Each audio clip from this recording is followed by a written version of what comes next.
Recording in progress. All right, calling to order Historic Landmarks Commission special meeting agenda for Friday, June 27th, 2025. We can start with the roll call. Thank you. I'll begin with Chair Grumbine. Present. Commissioner Butler. Here. Commissioner Dorden. Present. Commissioner Drury. Here. Commissioner Ensberg is not here yet. Commissioner McClure. Here. We have quorum. Thank you. All right, thank you. All right, let's start with public comment for items that are not on our agenda. Any member of the public may address this commission for up to 2 minutes on anything that's not on this agenda. This very special agenda. Thank you, All Chair right. Grumbine. I do have one speaker slip for in-person public comment, so I will call Sherry Ray up to the stand.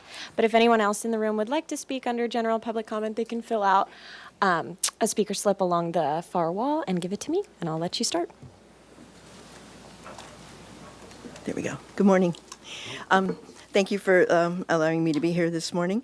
I am here today because I want to talk to you about Bernard Hoffman. I'm giving a talk tonight at the Alhakama as part of the Kellam DeForest Speaker Series for the Pearl Chase Society about Bernard and Irene Hoffman and how significant was their contribution to Santa Barbara before and after the earthquake. And sadly, their story has largely been lost to history. When he was eulogized in the New York Times, the headline read, "The Man Who Rebuilt Quake City." And here in Santa Barbara in 1949, when he passed, he had a significant eulogy, and I'll just read one paragraph of it. It's Bernard Hoffman organized Santa Barbara's first attempt to control its building and development so that they could preserve for the city the most valuable part of its past and the most valuable part of its natural advantages. We have not carried on the dream as well as we should. We might, if we really appreciate what he thought out and what he did for the city, try to revive and re-strengthen his hopes for his adopted city. He tried to perpetuate the best in the spirit of this city. This city might, in simple, honest settlement of a debt, try to perpetuate here some of the best in the spirit of Bernard Hoffman. And I was just noticing a few minutes ago when I sat down and looked, these drawings are from July 10th, 1925.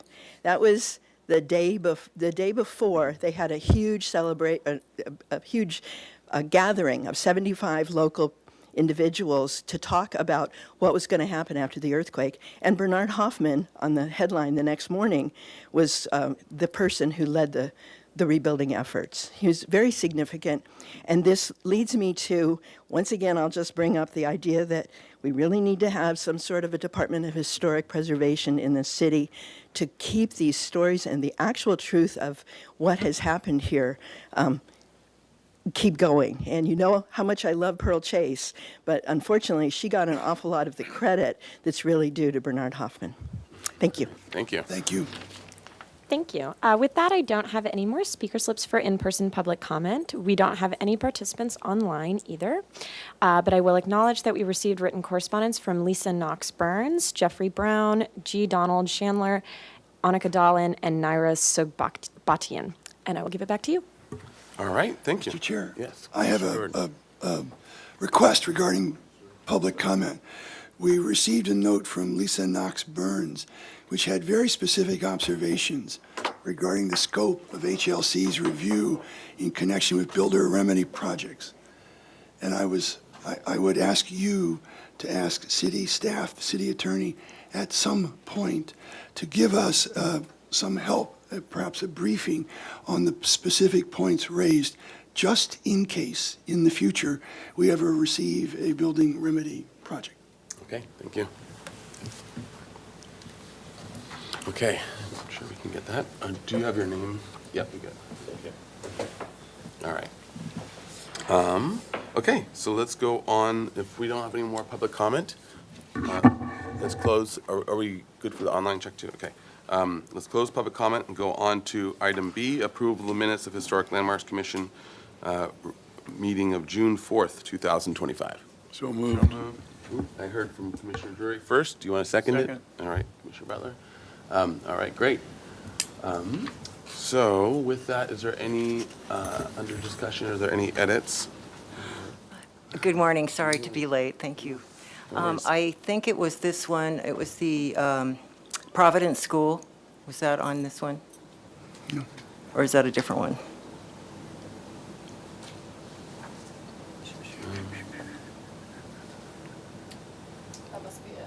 I think it was Was that a a different? later meeting. I didn't bring the copy. Okay, well, I have one on the Providence School, but I thought that was this, this minutes, so it must have been the, Yeah, maybe. we didn't do consent. Yeah. Pardon my interruption, through Yes. the chair to Commissioner Ensberg. I believe that was on the minutes prior to June 4th, so I believe those minutes have already been approved. Do you have the date of the minutes that you're? I didn't bring a copy of it, but I'll just tell you that Izzy Savage, it was just a typo in the name. Izzy Savage is spelled I-Z-Z-Y, not I-Z-Z-I.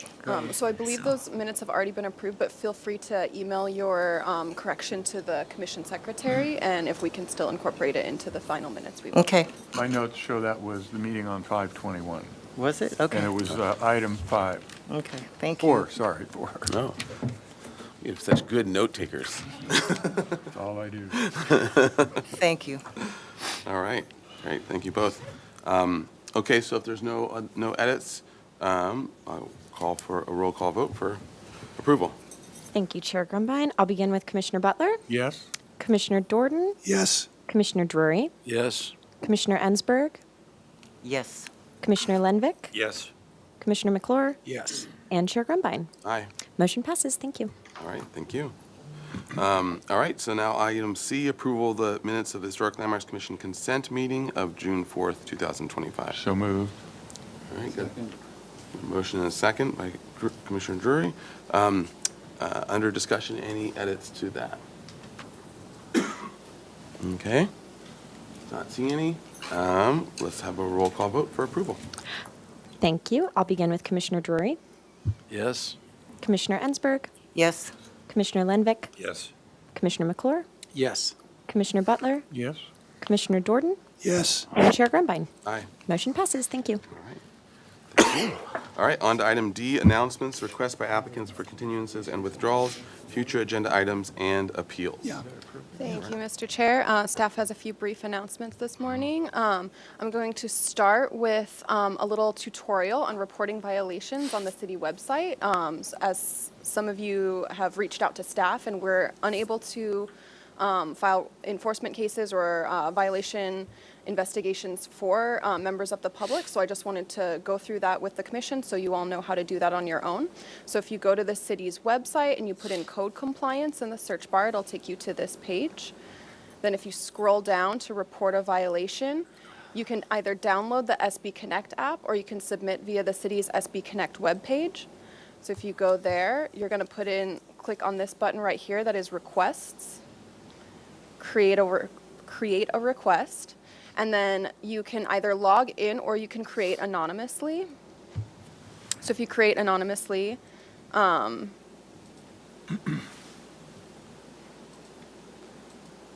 you can select a report type, select building or zoning code violation, and there are obviously other different violations that you can report, but the one we hear about most commonly is building or zoning code violation. Where is the request? You could say, for example, 630 Garden Street.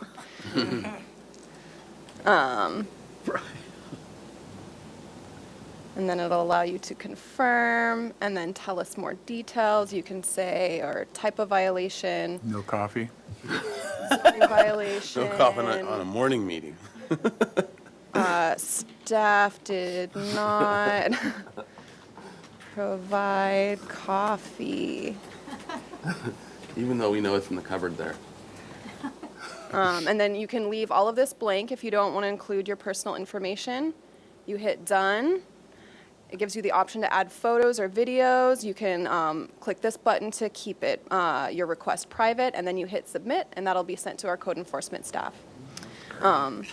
So it's really easy, and you can submit it anonymously if you don't want to be associated with the violation, but that's just how you can report those going forward. I know you all care very much about the city, and just so you know, if you do submit a violation for a project that does end up coming to HLC, you would have to recuse yourself. That's why that anonymous option is key. But I trust you all to be very honest and and ethical when you report your violations. And then my next announcement is. Could I ask, can we ask a question? Oh, yes. I just have two things before we, the zoning staff, if you say it's a historic building, respond to it very quickly. I know Steve House reported many, and we got them taken care of very quickly. Most things are done behind the scenes, like they're doing illegal work, we put a stop work order, we get it resolved. Lots of it never even comes here, but it is addressed quickly, and that is the method, and it's really efficient, it's really good. I just want you to feel confident that if you report through there, it will get addressed. Great, thank you. Commissioner Anderson? Yes, thank you, Chair. So would this be the proper place, like, say we saw a building that was a historic building that looked like it was in disrepair, is that where we would put that? Yes, because that's a zoning violation, because it's in our zoning code that historic buildings cannot fall into disrepair. So they can send it to me. They usually have me go out with the inspectors and we take a look. And the inspectors will write it up and send them letters, and then they work with us to get it addressed. Technical question? Is the data stored archived in the background so that you can go back and see? So there might be multiple incidents of the same location or over a period of time. So is the data stored in an archive? I know if an enforcement case is opened and investigated, a case is opened in our Acela system, that's documented through OnBase. I don't know how the violations that are reported are documented. That would be a question for building and safety. If it doesn't turn into an enforcement case, I don't know that it's documented. Okay. All right, great. All right. And then I have one other announcement before I turn it over to Nicole Hernandez. I'm going to introduce you to our new archaeological consultant, Dr. Russell. So if Dr. Russell, if you want to come up to the podium, I'll say a few bullet points about you and then turn it over to you for you to say some words to the HLC. Dr. Glenn Russell was recommended to staff by Dr. Michael Glassow, the former city archaeological advisor. He has a PhD in anthropology from UCLA and over 30 years of combined experience in regulatory planning, private consulting, and university research and teaching. He's a former County of Santa Barbara planning director from 2019 to 2018, and his professional affiliations include Society for California Archaeology, Society for American Archaeology, Society for American Archaeology, and Register of Professional Archaeologists, among others. And so we're very happy and excited to have Dr. Russell on board, and with that, I'll turn it over to him for him to say a few words to you all. Good morning, morning. Commissioners. Pleased to meet you. I do know at least one of you. Hello, Michael. Good to see you again. I'll be brief. I've been, most of my research over the years has been in Peru and in California, Southern California, including Chumash. I've been active at I am active at the local, state, and national level. I'm the president of the Santa Barbara County Archaeological Society currently. And at the state level, I'm the chair of the Standard and Ethics Advisory Committee for the Society for California Archaeology. And on the Society for American Archaeology, I'm a member of their ethics committee. I've been an archaeologist for quite a long time. As your staff mentioned, I'm a member of the Registered Professional Archaeologists. But interestingly, somewhere along the line, being primarily an academic, and I was the curator of archaeology at UCLA for several years in the Fowler Museum, but somewhere along the line I became a planner, and first in San Diego and then here. And I came up through the ranks in San Diego doing all the things that the planners here do. I started as a planner 1 and moved up. At one point, I had the position of environmental coordinator, very similar to the position that Julia Peugeot has here. And then one thing led to another, and I became the planning director for the county of Santa Barbara in 2009. And I held that position until 2018 when I retired. And I got out while the getting was good. And since that time, I've been traveling, doing archaeology, and also doing volunteer work I'm a volunteer on the Gaviota Coast Conservancy Land Use Committee. I'm on the San Marcos Foothills Advisory Committee, Citizens Advisory Committee. And so that seems to be what I'm doing these days, and I'm happy to volunteer in this position as well if there's ever anything that I can do to help. I've already reviewed a few things, and I look forward to assisting in any way that I can. Thank you very much. Thank you. Well, thank you very much. It's, yeah, great to have you on board, and you'll find us very difficult to deal with. No, thank you very much. All right, And, great. I'll turn it over to Nicole Hernandez. She has a brief little training announcement for you, and then I'll turn it over to the rest of the commission for announcements. So Ellen, who is now our acting city planner, wanted me to remind you of what is outlined in our charter of professional assignments that are assigned on HLC. So council assigns experts to HLC as required by our charter. So our charter requires, of course, that 2 members are licensed architects, and we have 4 licensed architects on the board, and that's Commissioner Grumbine, Commissioner Lenvik, Commissioner Ensberg, and Commissioner Uli. And we also have experts, one in professional architectural historian, and that is Commissioner Dordan, and one that is a licensed landscape architect, and that is Mr. McClure. We do want you to be aware of who your experts are, that they were assigned by your council members, and they are here for their expertise, and they are here to guide you in decisions. And when we have a case of an appeal or an EIR and the vote went against your expert on your board, we really need to have that explained well, because you should be looking to them just like you look to the archaeologists or other experts when you make your decisions. And that is just a reminder of what's coming from our charter and who the assignments are. I don't even know if sometimes when we have new board members, we even introduce them as what they were assigned for. And we have a lot of new members come, and we don't reintroduce what each person's role is. So this is just a reminder, and I'll have it at the next meeting as well, because I know there's some members missing, and we're having a new member join us next meeting. Great. That's it. Thank you. Great, thank you very much. All right, any other announcements, future agenda items, et cetera? Chair Grumbine? Yes, Commissioner Ensberg.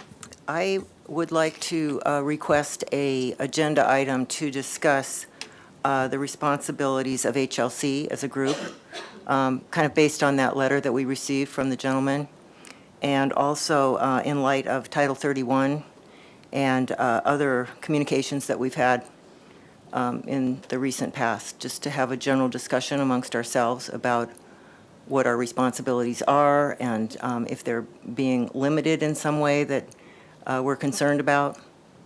Yep, okay, great. And so I guess the question to staff would be, I think it would be, having that conversation, I think would be also be important that we have the city attorney's office here for that. So if we could request that and see when we can have that discussion, I think that'd be really helpful. Absolutely, and I will definitely make sure that you all receive a training before any Builder's Remedy project or SB 330 project comes to you.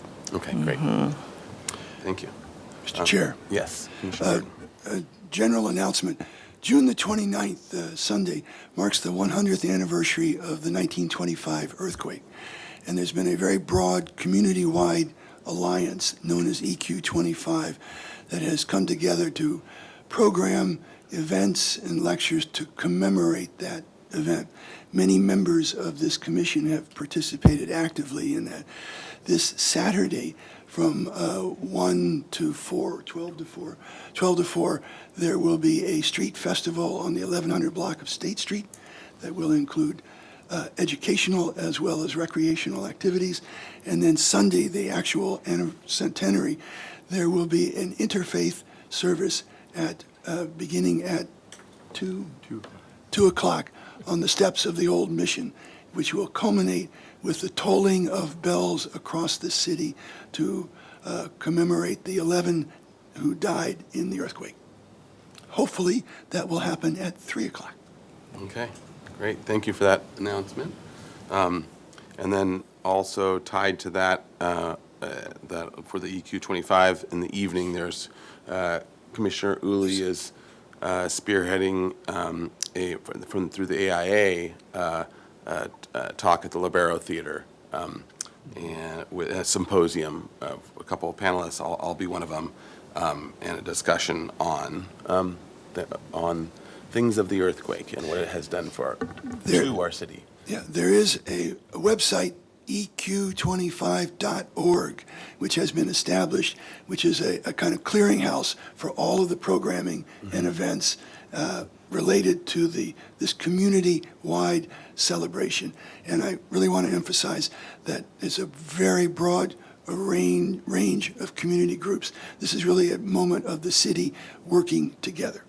Absolutely, and the group has been I know that both of you have been a strong part of it, as well as previously Vice Chair House and others, and so it's really has been very impressive, all the various groups and how they're all working together to bring out aspects of the earthquake and what really has shaped our city. So, all right.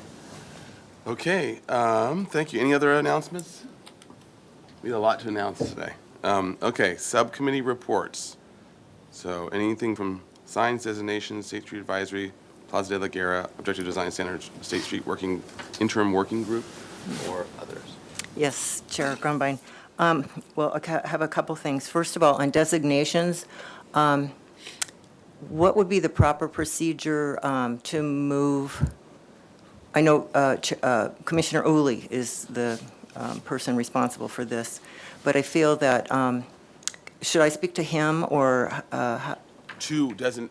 about designate? I would like to, I feel that we should put some energy into that and at least try to have it be possible for people to suggest projects in the city that they think are worthy of a designation or some kind of recognition for their good work. And so just trying to figure out a way to easily try to move that forward. If any of us have ideas, we could send them in and it could be collected just to start some energy to it. So It's actually really easy. You just email me and I'll make a designation report. Oh. And if it's not already on the inventory, it goes to the designation subcommittee. If it's on the inventory, it Yeah. comes straight to the HLC, just Right. because So are you it's a saying- little This is- difficult to get designations subcommittee together because it's not it's a standing committee, so we have to pull in the secretary and all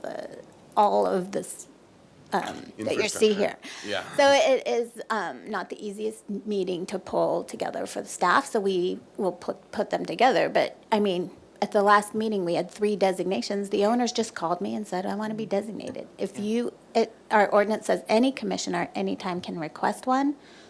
We do have a problem if the owner doesn't want to move forward. We usually won't because they will appeal to council, and council will never go against an owner in our experience. And I would think unless it's under serious threat. But Yeah, right well, now with the one we have today, the owner just requested it, and we really work. Is there? Right, no, That's a whole I program. apologize. I'm thinking, this is something a little different. This is what we have talked about in this commission about recognizing, like, newer projects, just saying that we appreciate a project that has come forth recently. So it's not really a designation, it is more of a recognition from HLC that we want to recognize Right. modern, contemporary work that has been done with some sort of, even if it's just a verbal thing here at the dais, Yes, but and somehow through the to, Chair to Commissioner Ensberg, so we're in subcommittee reports not right now, so that's not really part of subcommittee reports. And we did receive your email requesting some sort of award recognition for projects that the HLC finds commendable. Yes. As Ellen Kokinda let you know, we don't have the bandwidth to accommodate that right now, but we will keep that into consideration. But I'd like to direct the business right now back to subcommittee reports if there are. Yeah, okay, so tell me then, where do I speak about that? So I think that has to have, because it won't fall under the designation subcommittee is what it's sounding like, because that's specifically for designations and that's it. It would have to be something else that it would have to be some other program or some other thing that we came up with. So I think that as an awards thing, and this has happened before, Commissioner Mahan was spearheading things a lot as well in this discussion to some degree. We're looking for ways of giving awards or other things. And so I think that might need to be either tacked on or made its own conversation. But maybe we can actually even have it as part of the conversation with our responsibilities, some of that, and have a little subsection discussion about what kind of award, or what kind of awards, what kind of mechanism can we give, or recognition can we give? Where do those things fall in terms of what we have ever done in the past and what we might want to do in the future? Right, and we can document your request in the minutes under announcements. Right, and that you're and not, requesting the awards intention is program. to not make it be a big, lot of extra work, but just to have a mechanism by which we can recognize, so, And it thank might you. take some work to get that mechanism. But then once, yeah, I hear what you're saying. And there might be a nice thing to be able to have a recognition, statement or something that we can regularly do to things that might not fall under our typical categories. Yeah, it's Okay. it's a positive thing for the community, Yeah, I think. exactly. Okay, thank you. Okay, great. And then the other is that under the interim working group, we are working right now with with Tess Harris and our staff on that for the Library Plaza furniture, and we're hoping to have a meeting next week to talk about it. And then also, we have a meeting next week on Wednesday, the 2nd at 9:30 about the Paseo, the West Figueroa Paseo. So there'll be more to report later. Great. And just so HLC knows, for the Library Plaza furniture, it's in a similar way where they're looking at some furniture, trying to get something for the Library Plaza, and they weren't picking from the group or list that we had already created, so we're trying to help them quickly pick ones that do still fall under the Pueblo Viejo design guideline theme. So that's just so you all know, that's where that has come up. So that group is helping with that. Okay, and then, and thank you, Commissioner Ensberg, especially while I've been gone this last month. You were gone? Yeah, I went to, oh, you knew that, yeah. I have been watching the videos, though. I'm almost through the early June one. I know you've had a nice month off, so. This one won't go away. Yes, but Rome was great. All right, so, anyone else for any of the subcommittee reports? All right. And with that case, if there's no other things, then we'll close general business and go on to item 1, which is, and we're already 15 minutes late, so we'll try to keep moving through things here. So, structure of merit designation for 327 West Figueroa Street.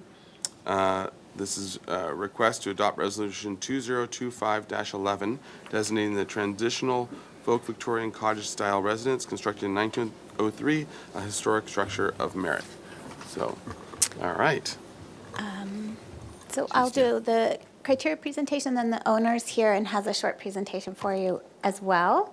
I just wanted to start with a little background on this one because it's had a long history at this commission.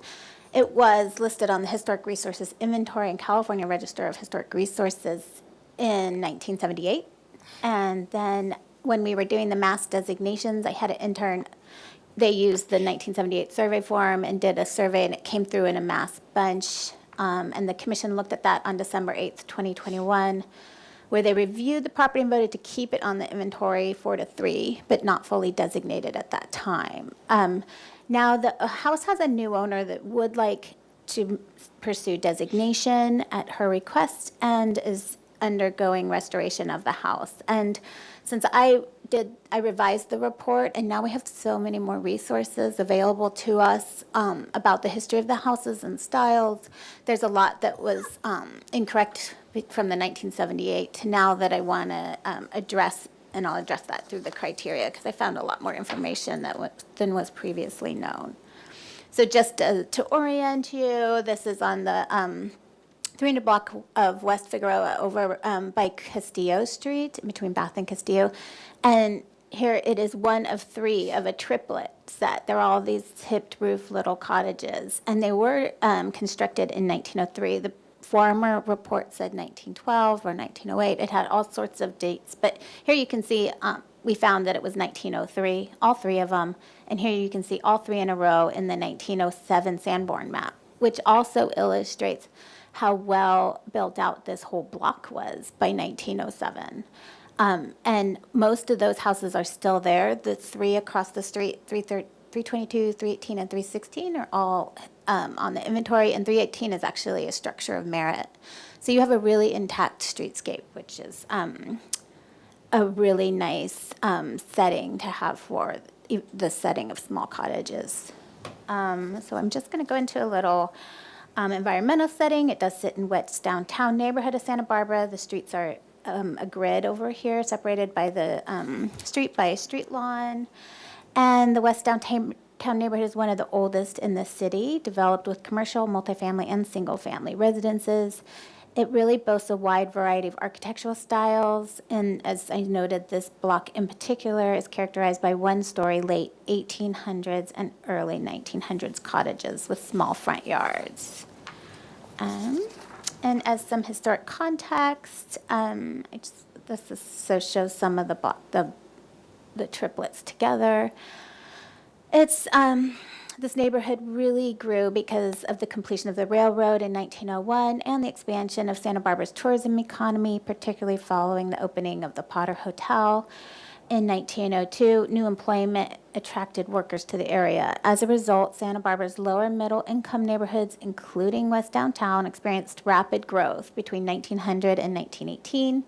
And by 1907, again, when you saw the Sanborn map, modest one-story residences were being built all along this block. And in Santa Barbara, this first decade really does represent rapid and substantial growth. At the same time, the late Victorian architectural styles are still visible in the neighborhoods, and is seen in these three cottages, which have hipped roofs, horizontal siding, these unique arched openings, recessed porches, and leaded glass transoms. Together, they are unified in style, materials, and design, and collectively contribute to the historic integrity and significance of this early 20th century modest working class neighborhood. I just want to go a little bit into this house represents several styles, which is why it's called Transitional Folk Victorian Cottage. The former document said it was craftsman, but it's too early to be a pure craftsman style. This is a period that really talks about when late Victorians were blending with colonial revival and craftsman principles. And this is before the craftsman forms became standardized, which we don't really see until a little later, like 1906. And by the early 20th century, the Queen Anne kind of went out of style. You don't see the ornate gingerbread anymore, but you still see that leaded glass on the top of the transoms that we see. And these in particular have the rounded arch openings left over from the Victorian styles, like that started in the Richardson Romanesque, as you can see in this stone house, which was common back east, and then interpreted through the shingle style, which was a late Victorian style as well. And this is more typical of what you'll see in California, is the shingle style. And here you can see even this 1907 house in Southern California playing with different arches and openings. And Santa Barbara has a few of these, but they're pretty rare. This house at 509 Carnell Place is a structure of merit, and it also has the unique round opening, as well as this little house up on the lower Riviera at 501 Emerson has more of like the Romanesque kind of detailing here. So we just have a few rare instances, but they are a unique architectural feature. So the house does qualify under criterion 3 because it is part of this distinguished collection of 3 cottages constructed in 1903. Individually, they may lack distinction, but together they create a significant composition on this streetscape. In addition, it has these elements of the transitional folk Victorian, including the leaded glass transoms with the wood windows. The wood pane and panel front doors are still there, as well as the symmetry of an American colonial revival, the wide overhanging eaves of a craftsman. So it's got a lot and really represents this period. And this is the house right next door. The other one, these two are the most intact. The one that's under question today is 327. This is 325. And 323 has been a little altered. They've put in vinyl windows, and but they still have the unique arch door and siding. So they still do characterize the streetscape. This house being the only one that's altered. Otherwise, it does retain the required integrity to qualify as a historic resource, and because it's a distinguishable collection of 3 triplet houses who represent that transitional style. And I will go ahead and hand it over to the owner, and then we can answer any questions. All right. Yeah, come on up. All right, thank you, Nicole. I appreciate You're welcome. your thorough review. And thank you, Commissioners. It's great to be here. Oh, you can come sit here, it's fine. And get a little mic here. There we go.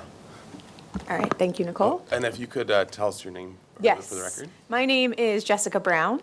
I am not a long-time local, but I feel like it. I love the history of Santa Barbara. My husband, he's a 4th-generation Santa Barbaran.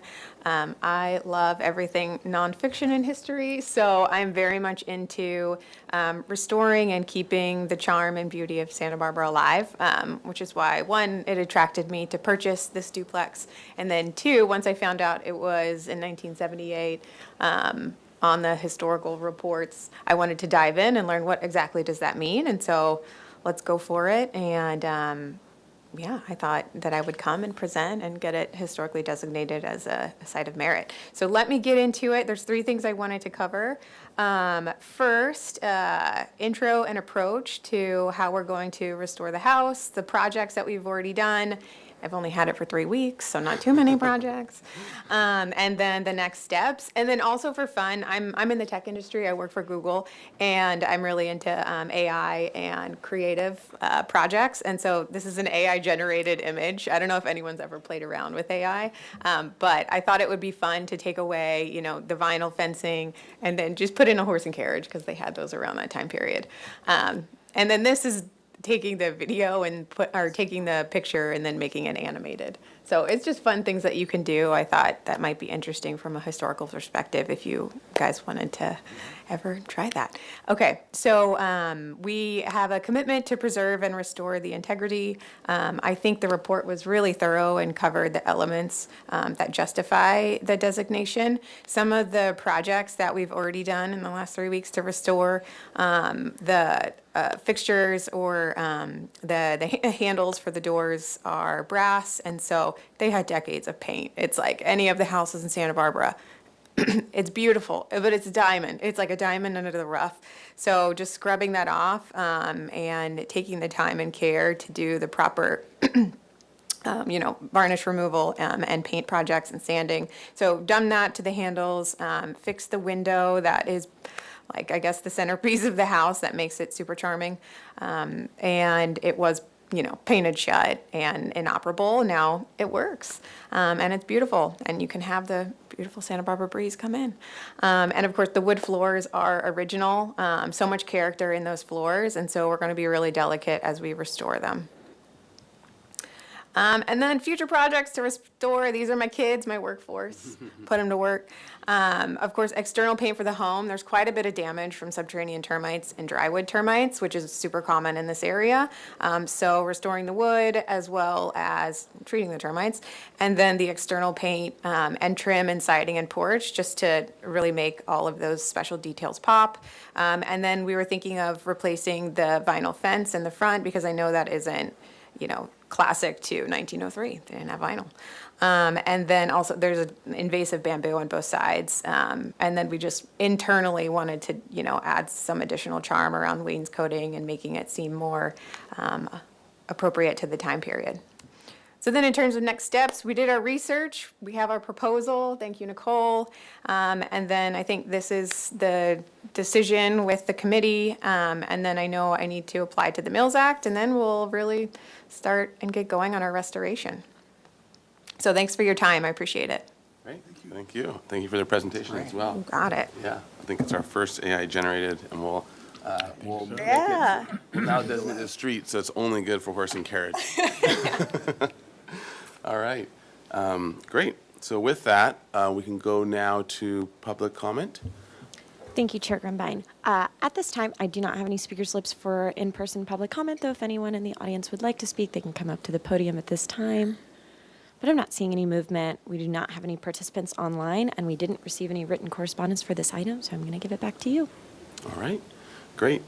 All right, so to the commission for discussion, questions. Mr. Chair, Yes, Commissioner Drury. so I have a question of Mr. Hernandez. So is that, the front porch, was that originally an arch that it was squared off? I think it was originally a round arch that was squared off. The others are round, but there's, we'd not, we'd have to dig in a little bit physically to see if. Okay, thank you. I'll do a follow-up question then to the owner. If you do find out that it was a round arch, would you want to restore it? I think so, so it would match the triplet. Yeah? Would you? Okay, great. Mr. Chair? Yes, I Commissioner. have a question. How big are the units, like in terms of square feet? Yeah, I mean, it looks so tiny, but when you walk in, it's actually quite big. So the left, it's a duplex, so it always was a duplex, and it remains that way. So the left side is a one-bedroom, one bath, and then the right side is actually three-bedroom, one bath. Wow. And it has vaulted ceilings on the right unit. Huh. Okay. Wow. Yeah. I know, it looks really tiny, Yeah. but when you get inside, Looks tiny, but yeah, Yeah. got two large units in. Great. Okay, any other discussion or questions, I guess, in discussion? This is for, to designate a structure of merit. So, yeah, to adopt the resolution designate, is there any, how is everyone feeling?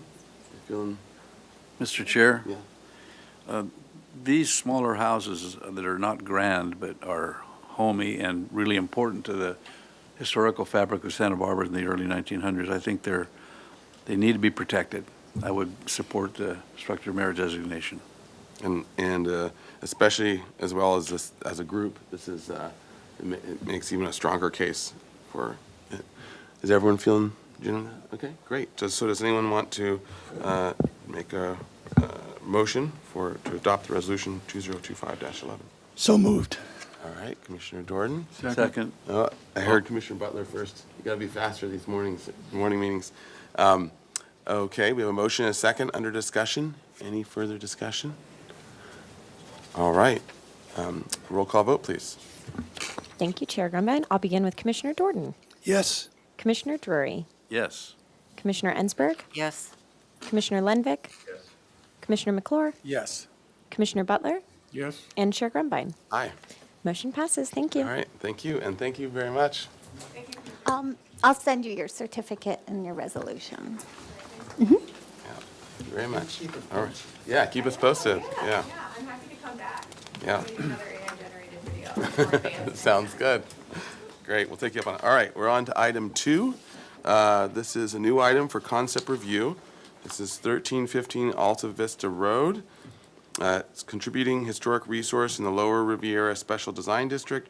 Proposed remodel of the existing 1,200 square foot two-story residence. Project includes a 1,300 square foot two-story addition, as well as demolition of the existing 147 square foot detached garage to construct a new 250 square foot attached garage.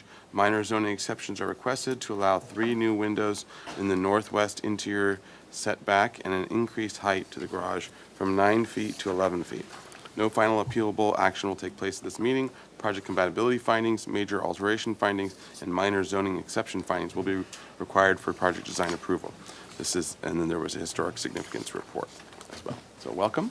If you could introduce yourselves for the record, we'll get any staff comments, and then you all have 15 minutes to present. Good morning. I'm April Palencia with Vanguard Planning. Jarrett Gorin with Vanguard Planning. Kick off? Or do you want me to say? Do we have any staff comments before we? Oh, yeah, okay. Okay, perfect, yeah. I was going to say, there's an awful lot of findings that need to happen, so there's probably going to be someone to tell us more about. Okay.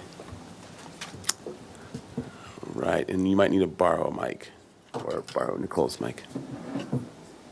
Good morning. Kelly Broderson with Community Development. This project is being reviewed by the Historic Landmarks Commission because it has historical value as determined by Nicole Hernandez. Oh, would you mind, yeah, would you mind speaking to the mic a little more? Sorry. Sure, no problem. I'm not sure, yeah, there's some minor zoning exceptions that are requested. One is for 3 windows on this, I think it's the western side, the northwestern side, to be in the setback, and another minor zoning exception for the height of the garage to be increased. So that's why we're here today, for the HLC to review the project and move it forward. All right, great. All right, so to you. So I'll just start off with just the big picture things. Basically, our goal with this project was to expand this house without really changing the front-facing portion of the house. So our lot slopes down, and effectively from the street, we're leaving the house intact. And we're extending it backwards onto our lot, and we're able to do that without, like, you know, there's a lot of different ways you could add square footage to a house, and a lot of people add a second story. We decided, rather than doing that, we have a relatively deep lot, so we added the square footage by just extending it backwards so that it didn't really have any impact on the mass, bulk, and scale as viewed from the street or the neighborhood. It's just going to be pretty much the way it is. And then in terms of the zoning exceptions, we did some minor relocations of windows on that northwest elevation just to work with the floor plan a little bit better. So that's why we did those, and they don't really have any overlook into the neighboring property. And there's windows there now, so it's just sort of changing locations in an existing place. One of the windows actually is 90 degrees to the property line, so it doesn't overlook at all. And then on the garage, there's a detached garage now, but it's non-conforming. You can't really park a car in it. And since we were extending the house backwards, we were able to attach the garage, and the height is necessary to get a clearance in the garage that, you know, a modern vehicle can fit in there. Not a Sprinter, but, you know, your basic car can now fit in this garage. So it meets the intent of having a garage. So that's the major stuff and sort of the planning stuff, and then I'll let April take you through the architectural details. Good morning. I'm going to back up to the site plan here just to orient us. So this is the topography map. This is Alta Vista Road and the existing footprint of the house with the attached porch in front that you saw on those elevations, the existing really undersized garage that's not compliant with today's code. So we're taking this existing house and leaving it intact and then adding onto the back, kind of digging out a little bit in the backyard to add a full lower level underneath the house where there's currently a basement that's quite undersized, and then extending the entry-level floor out over that habitable basement now, and improving the backyard, potentially with a pool in the future, repaving the ribbon driveway with a ribbon driveway meeting current standards. And here's the floor plan. Oh, sorry, this is the basement level. So piers will remain under the existing footprint of the house. We'll make a storage room out of the north portion of the existing house. And then this hallway is kind of the new construction, and it'll lead to kind of a bonus room with a bathroom looking out over the backyard with some large sliders, and then the ground level or the basement level garage down the driveway. So the entry porch leads you right into a great room. We're removing some of the framing in the existing structure to open up a living, dining, kitchen area, and then having 2 bedrooms flanking the hallway with a secondary bath, and then a primary suite with walk-in closet and bathroom in the back, and a deck overlooking the backyard. So the roof massing is staying primarily the same, just flat roof, trying to achieve new drainage to what might be some storage, water retention on the north yard. And then flat roofs kind of adding to the massing in the back. And these are comparison elevations. So the front elevation, as you see, will remain entirely the same, except down the driveway, you'll see a little bit of a bump out where the primary suite occurs and the garage. And then from the looking from the north elevation will extend further out the backyard now. And same in reverse on the driveway side. The house currently goes to here. This is the smaller garage. And now that house will extend over the addition of the, at the basement level. And the larger garage is shown here, going further, deeper into the site a little bit. Sliding glass doors in the back, the primary suite with a big slider up top and a small balcony overlooking the backyard. Primary suite bathroom is here, and then this is that window that Jarrett spoke about that's in the setback but not facing the property line. So this is showing the solar ordinance compliance here, and so we've had to get a little tricky with the stepping back of the massing and the roof, stepping up the parapet roof over the primary suite bedroom. So I guess this shows it better. This is the bedroom, this is the closet. So we're taking that lower roof over those closet and bathroom serving the primary suite so that we can conform to the solar ordinance. This is a section just through the garage on the driveway side, showing just how that's sloping to drain to the backyard, and it's also a parapet roof configuration. Anything else? I just want to point out on this one, we wanted to get some variation in the parapet heights so that there wasn't just a single plane going across. And then it also works with the roof drainage really well. We've sort of trended on a lot of our projects with flat roofs to kind of split up large flat roofs into smaller, watersheds. And it's way easier to handle them that way than versus, trying to get a 2% slope across a really long span is generating huge parapets on one side or really low plates, depending on what you have to do. So when you split it up like this, it lets you do smaller areas, and it also gives you the variation in parapet heights, which we like that. Okay. So you still have some time if you want. Do you have any photos, or I think you flipped through the whole set. Do you have site photos as well? Through the chair to the applicant, if you hover over the Adobe icon, your photo document and your landscape plan are also available. Oh, great. Oh, yeah, our landscape plan. Okay, great. Thanks for the reminder. So this is just an aerial showing where we are in the world, and the subject property is this one, correct? Yeah. I can't see, actually. Yeah, this is That's the one. 1315. So here it is. And so the adjacent property goes back deeper in the lot. It'll kind of match a little bit in aerial. The existing front facade of the house. So these existing windows will be restored. If they are required to be replaced by Title 24, then we will match that style. That's the existing garage, and currently there's a pass-through, but now the garage will come just abut the house, and we'll enter the house directly from the garage. Existing south facade, back facade, and then just a very narrow space between the house and the property line, the existing ribbon driveway. And then this is the house to the north, the property across the street, another one across the street. So it's a very eclectic neighborhood. That's also across the street, down the street. And then the house to the south of the property, subject property, is here to the right. I don't know how evident it is in the photos, but the existing house on here is in, Bad shape. questionable shape. Questionable that I don't like walking in it. So this is like a major, major restoration that our clients are undertaking here, along with this addition. Yeah. Great. All right. Did I run out of time? A landscape plan? Just briefly, yeah, so you'll see that we're looking to just beautify the front yard and the parkway, make some attractive planting down the driveway, and then in the backyard, the client would potentially like to develop with a pool, so that'll come with a pool deck and a little bit of planting, perimeter treatment around the fences. There will be some retaining walls because this is a deeply sloping cross slope. And yeah, that concludes my presentation. Great.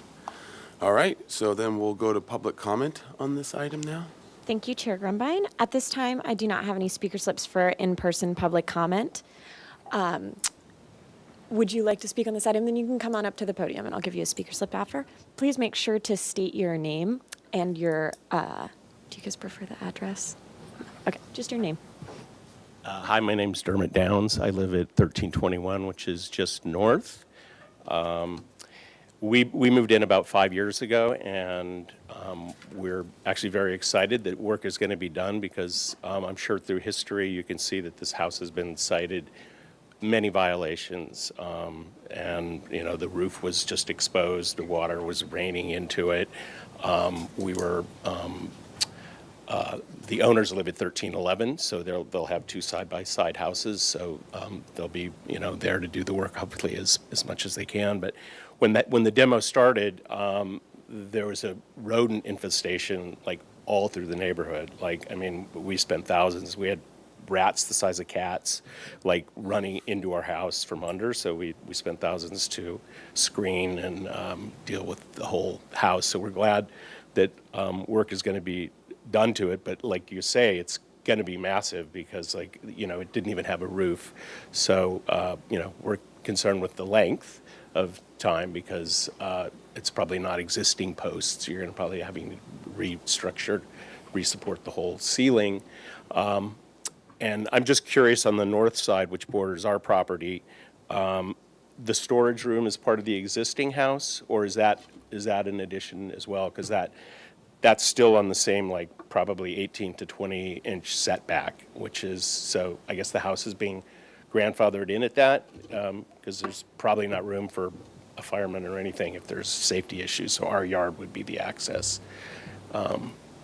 So is that storage room new as well? So for right now, as public comment, you can throw those questions out, and then we So can we're take it curious from if that storage room is part of the existing. It looks like the newer addition that's going to connect to the garage. That's at a proper setback. So is the house continuing on that under 3 foot setback? And the plans look, beautiful. I'm glad that you're not going higher. That was our concern when we saw 2-story, is that because it's sloped, it's so, just concerns with the setback mainly on that side of the house, and that it's not a simple addition and little remodel because the house was in disrepair and cited numerous times, including by the owners, the new owners.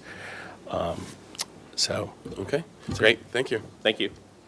Thank you. I don't have any other speaker slips for in-person public comment, so I will move on to virtual participation, which we still don't have anybody online, and we did not receive any written correspondence on this item, so I'm going to give it back to you. All right, thank you. All right, to the commission for questions, and we can start off with the neighbor's question. Yeah, Chair Grumline, so to answer that question. Might want to go to the site plan to point out. Or go to the floor plan. Oh, yeah, can we jump back to their screen? So the storage room is part of the existing house and maintaining the existing setback, and then all the addition complies with the current zoning setbacks. Okay. Great. Mr. Chair, I just wanted to let you all know, you might ask this, that because it's a historic house, you do not have to meet Title 24. So you can restore those windows, or if they're too deteriorated, you can put back ones that match, single pane, or you can put tempered, but you are exempt from Title 24. Using the historic building code. Okay, great. Could I, really quick, the speaker also mentioned something about fire access, and we did review this with the fire department, and they cleared it, and they're satisfied with the access they have. Okay, great. That's good. And the whole house is going to end up getting fire sprinklers too, because of the extent of the remodel. Okay, great. Thank you for that info. Okay, questions from the commission? Chair Grumby? Yeah, Commissioner McClure? Could you go to the front elevation photos? Photo.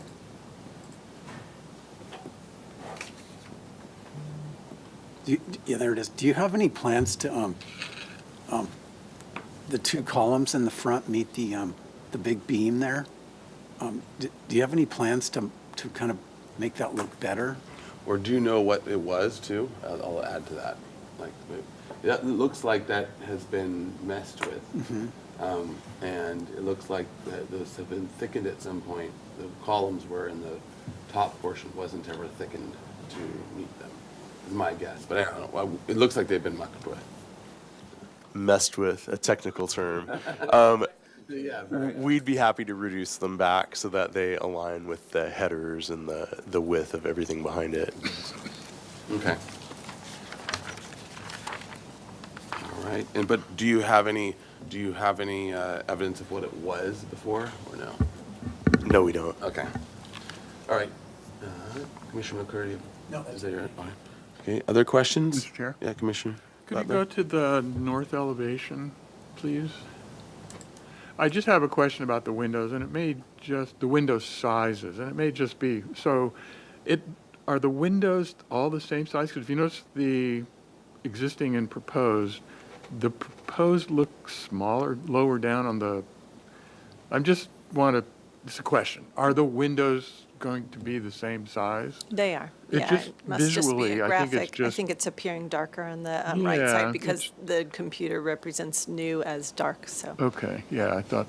the intention is for them to be identical. Okay, thank you. Great. Any other questions, Commissioner Answorth? Yeah, thank you. Do you, I see that there's like a tile cap detail, a clay tile cap detail. Would The you? parapet wall? Yeah, would you be, Existing. yes, and let's look at the front. Photo. Yeah. Yeah. And I think I saw it on some other of the photos too. Would you be replicating that all around too? Yes, we would. Okay. And then do you, can you just talk about the Title 24 thing and whether or not, how you feel about having new wood windows to match what was original? How you think about that? Or restore with, if those that can be restored. And where you're replacing them if they could be, or how are you thinking about that? For maintenance purposes, it's the property owner's preference to move away from wood where we can. He's happy to restore the original windows that are seen from the street, but any that we could match with a more durable product toward the back of the property would be the preference. Sorry, go ahead, Commissioner. What are the windows on the sides of the house existing? Are they single hung, double hung? I don't see what's there. Oh, can you zoom in there? Oh. That photo? Let me see. What's that? Yeah, right there. A lot of those are casement. Yeah, they have nailed screens across them all. Yeah, I think a lot of them are casement. But if this is a building which is of some historic interest, then the windows should be not restored or whatever, but at least to be replaced in kind from the standpoint of what is there now. And I'm not sure what they are. I mean, can you tell me what that window is right on the right-hand corner there? Is that a single hung window? Looks like a casement. Or It's just you behind. think it's a casement? It's behind a screen. Mhm. Okay, so it's a, They're casements that swing in this case. they swing in.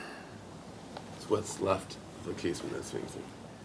So your intention is to replace those windows with casements, not wood necessarily, but like proportion and cut up as there are now. Yes, sir. And you would do that down the entire side, but when I look at the exterior elevation,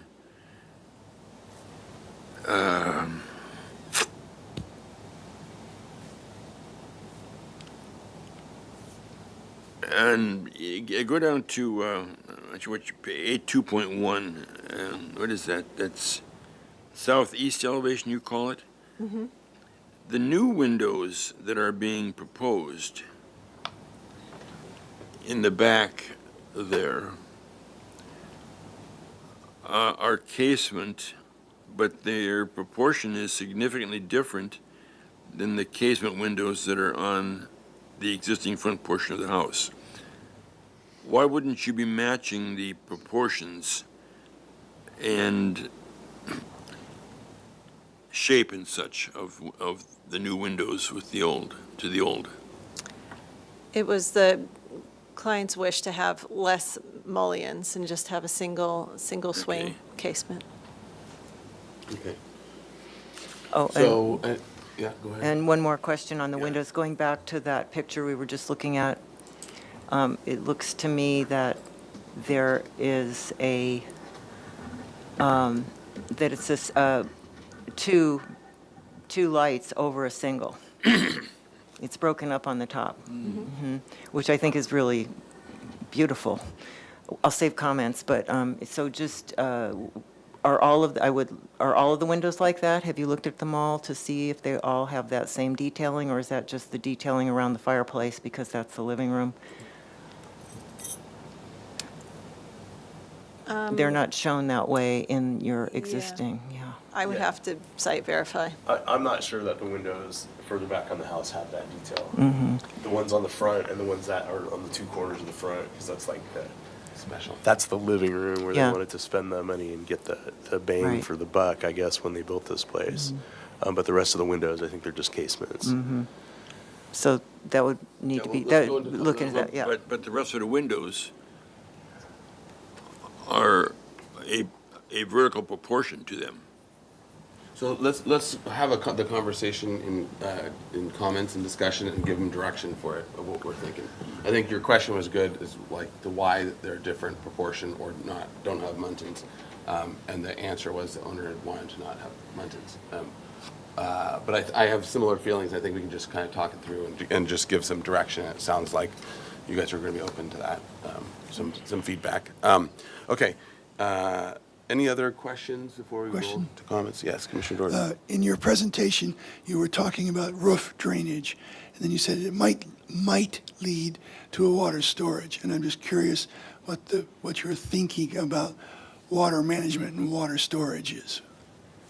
Chair Grimbine, Commissioner Jordan, we don't have the full stormwater management plan yet, and it's going to be challenging on this site. And I'm not sure what we'll even be doing because the owner, again, our owner lives next door to this and knows the drainage history of this place really well. I think we've got a really high water table.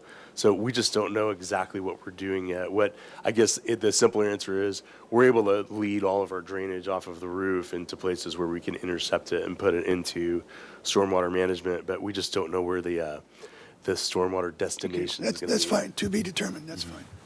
Okay, any other questions? All right, so let's roll into comments. In the hopes of kind of moving things along and keeping the meeting moving as well, maybe and similar to what some of the windows, let's start with the window discussion.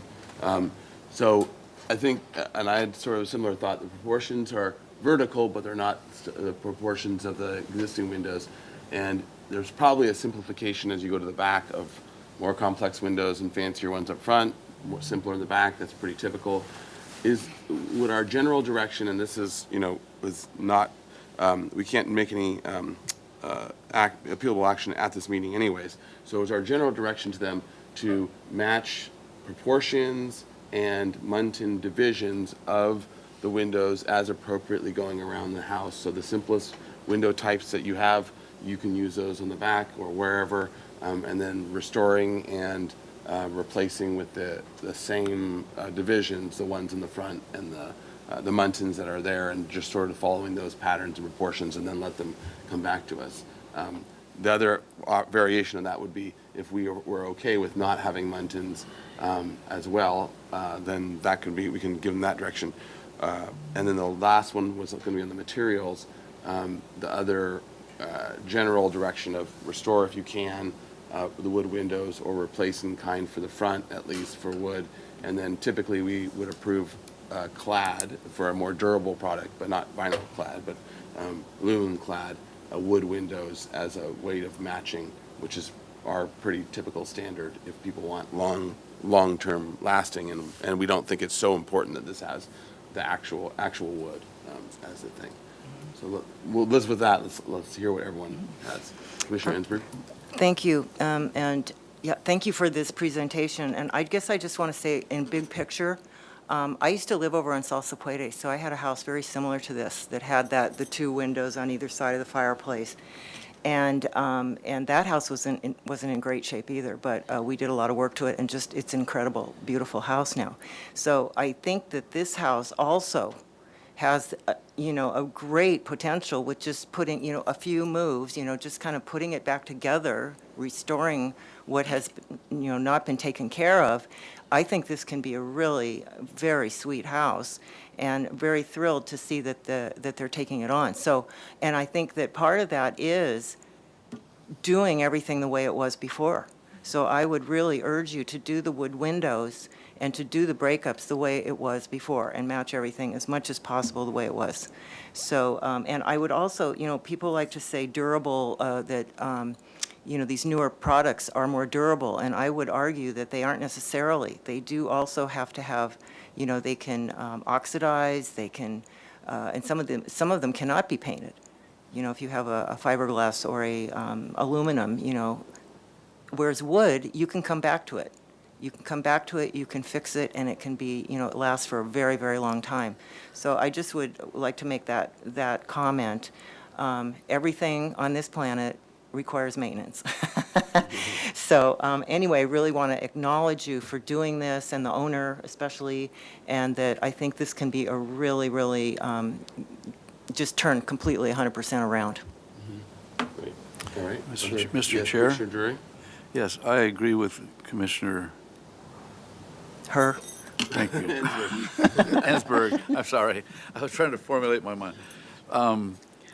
I think that the house needs a sort of an overload of charm, and I think the muntins and the two windows on either side of the chimney, are they mashed on the other side as well?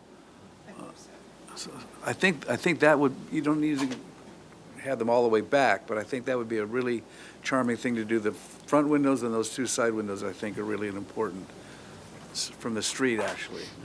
And also, as far as the pool goes, it is a pool, correct? Okay. Make sure the fire department knows about the pool. That's really important. It's right down the street. Anyway, those are my comments. Thank you. All right. Yeah, Mr. Lendick? I'm not sure that I agree with the prior two comments regarding the windows. I think the shape and the function of the windows that are being added and replaced should match what is existing there now.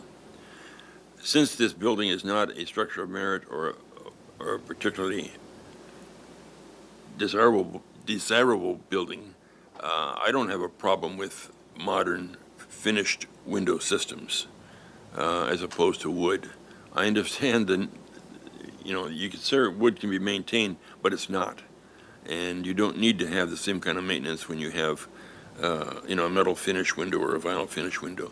But I do think, from the standpoint of standing back and looking at the building from the street, that the proportion of the windows should be consistent throughout, matching existing. And the mud-ins, the trimming of the windows should match what is there as well at the present time. My opinion. I think the parapet needs to have tile on it. And the drawings need to show the tile, and we need to see the detail of the tile on the top of the parapet. It's really important. Other than that, it's a house. Okay. Commissioner Drury? Very quick, it sounds like this is a very important project for the whole neighborhood, saving or restoring something. This is a concept review, and so out of this should come a list of issues or concerns for you to address for us the next time it comes back. And I think that's the role of a concept review, and I think this has identified what the concerns are. So I'm supportive of moving forward and doing this for the whole neighborhood. Okay. I'm good. All right.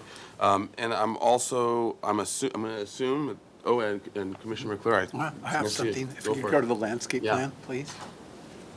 I see an opportunity for a tree or two. I noticed that really you don't have any trees, and I kind of think everyone should have a couple for the overall environment. Northwest of the pool, I think you could have a tree in there that would give some shade to the master closet. That's all.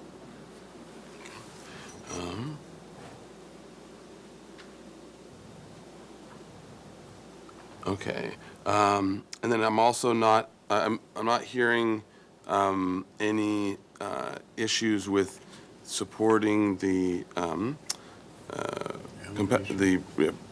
major alteration findings, minor zoning exceptions, and those aspects in terms of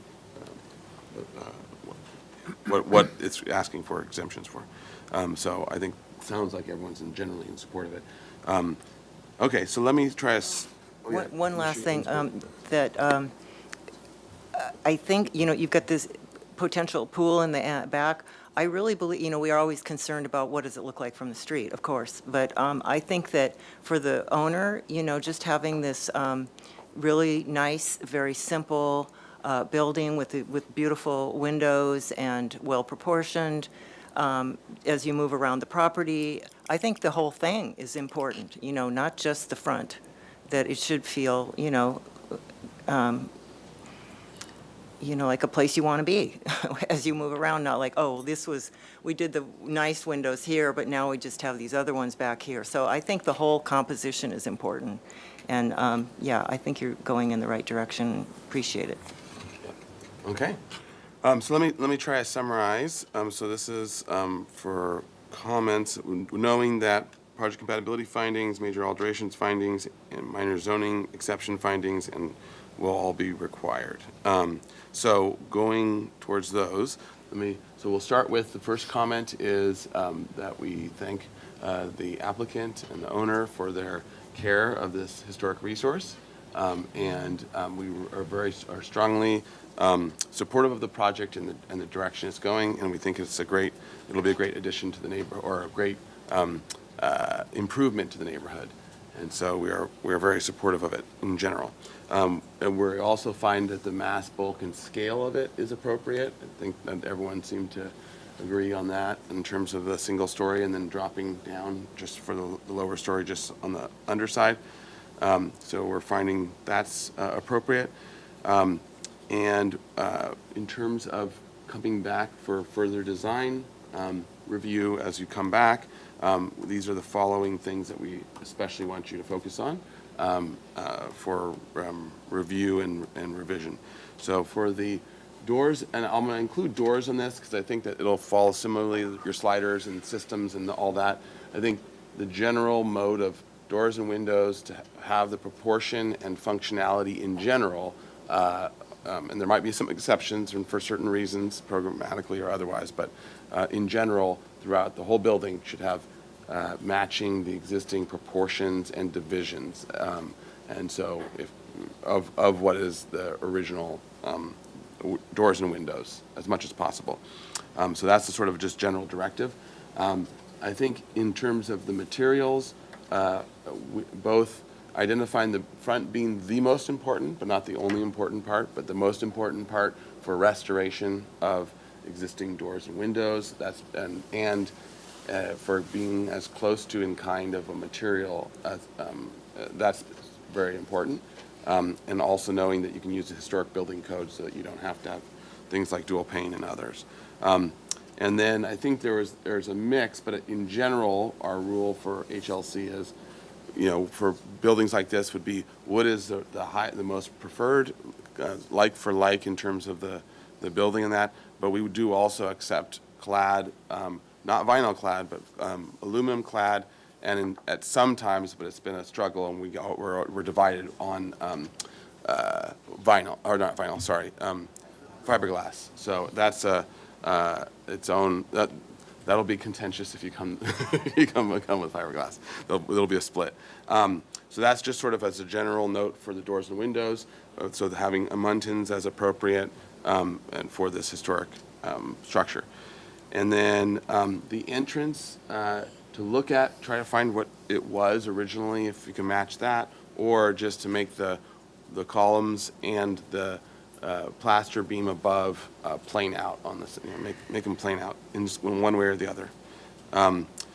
And then the parapet wall that's being added around to match the existing, and to be coming back with details showing how you're going to do that.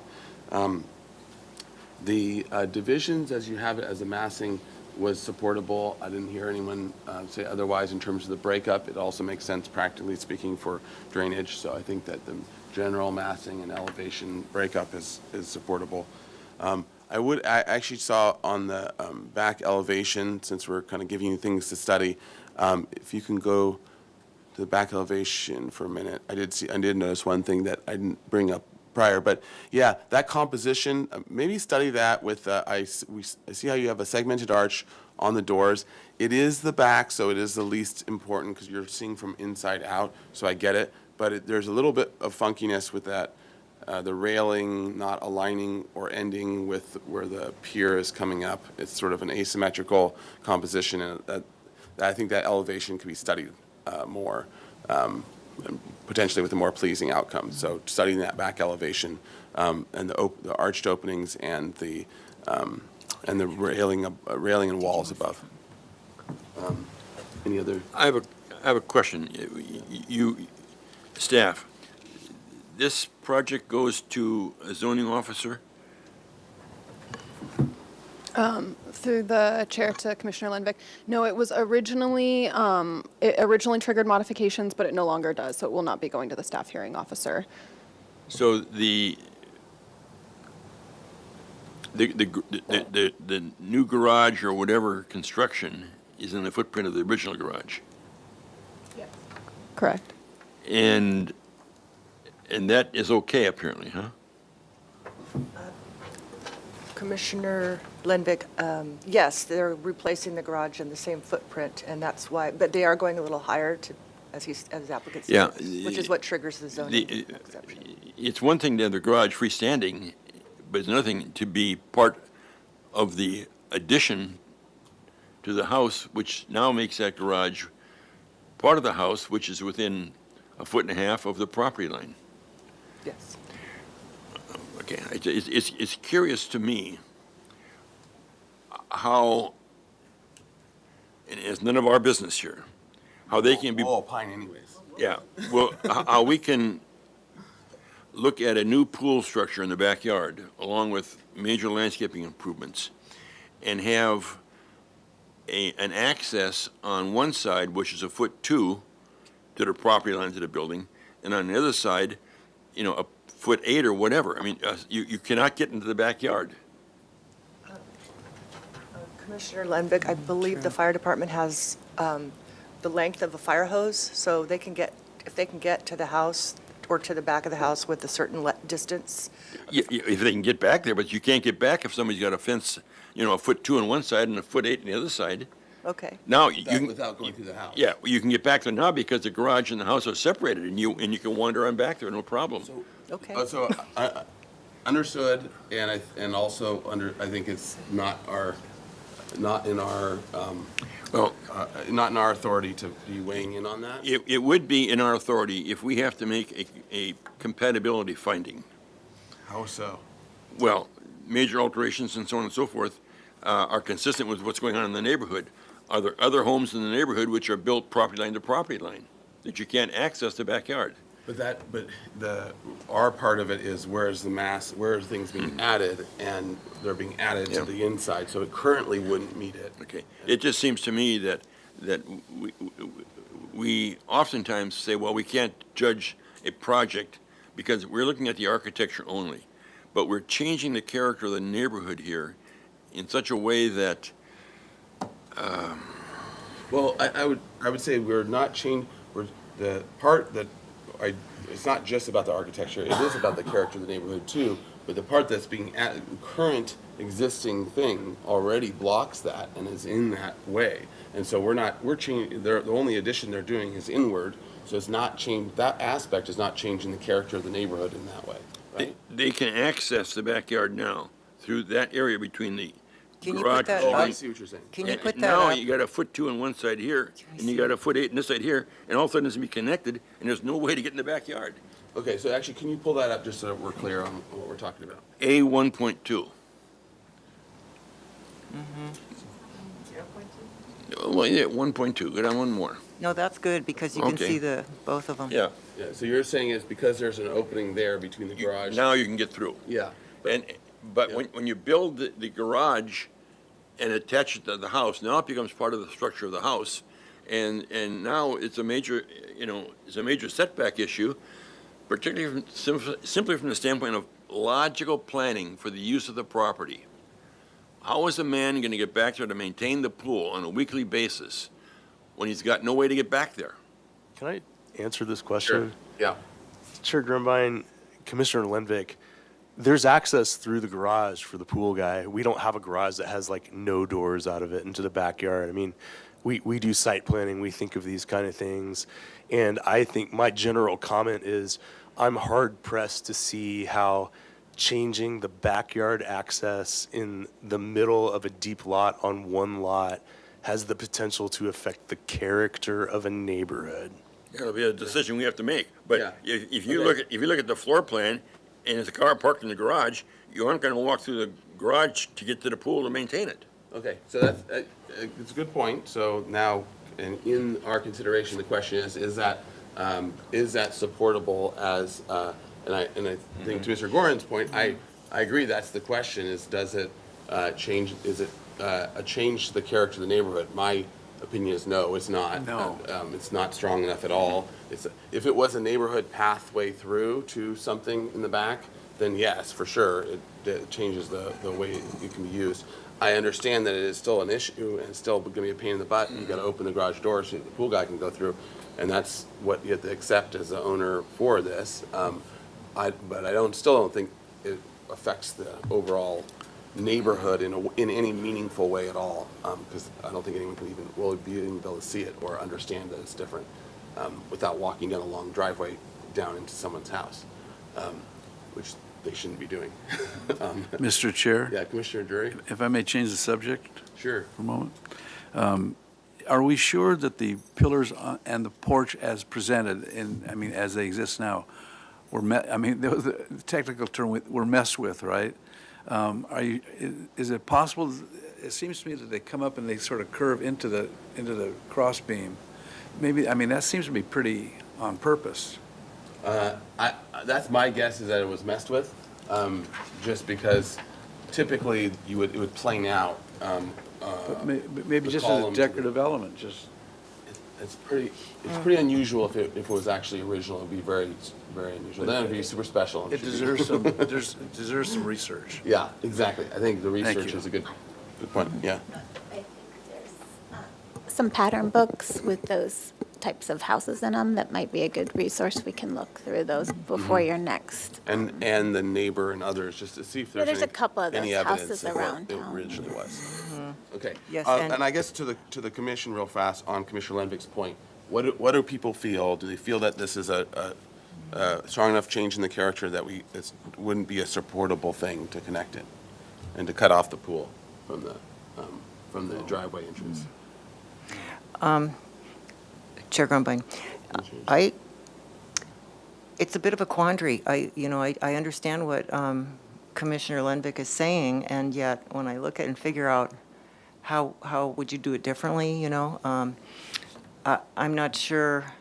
I guess I would, if I was you, I would be going back in there and maybe looking at it again and to see what would happen how would you do it differently to address that? Because it does seem to be, aside from aesthetics or anything else, it does seem to be there to be an advantage to having a little more breathing space. When you're laying out a site plan and how you flow through there and how you unfold from the street to the public realm, and then you're going back and into the pool, and how do your guests get back there, and how is there a nice There's transition? another issue, yeah. Okay. It's critical. Back up. Yeah. Yeah, Sounds and like there's so so that's I'm having That's your question thought. marks Yeah, about question it. marks. And then also,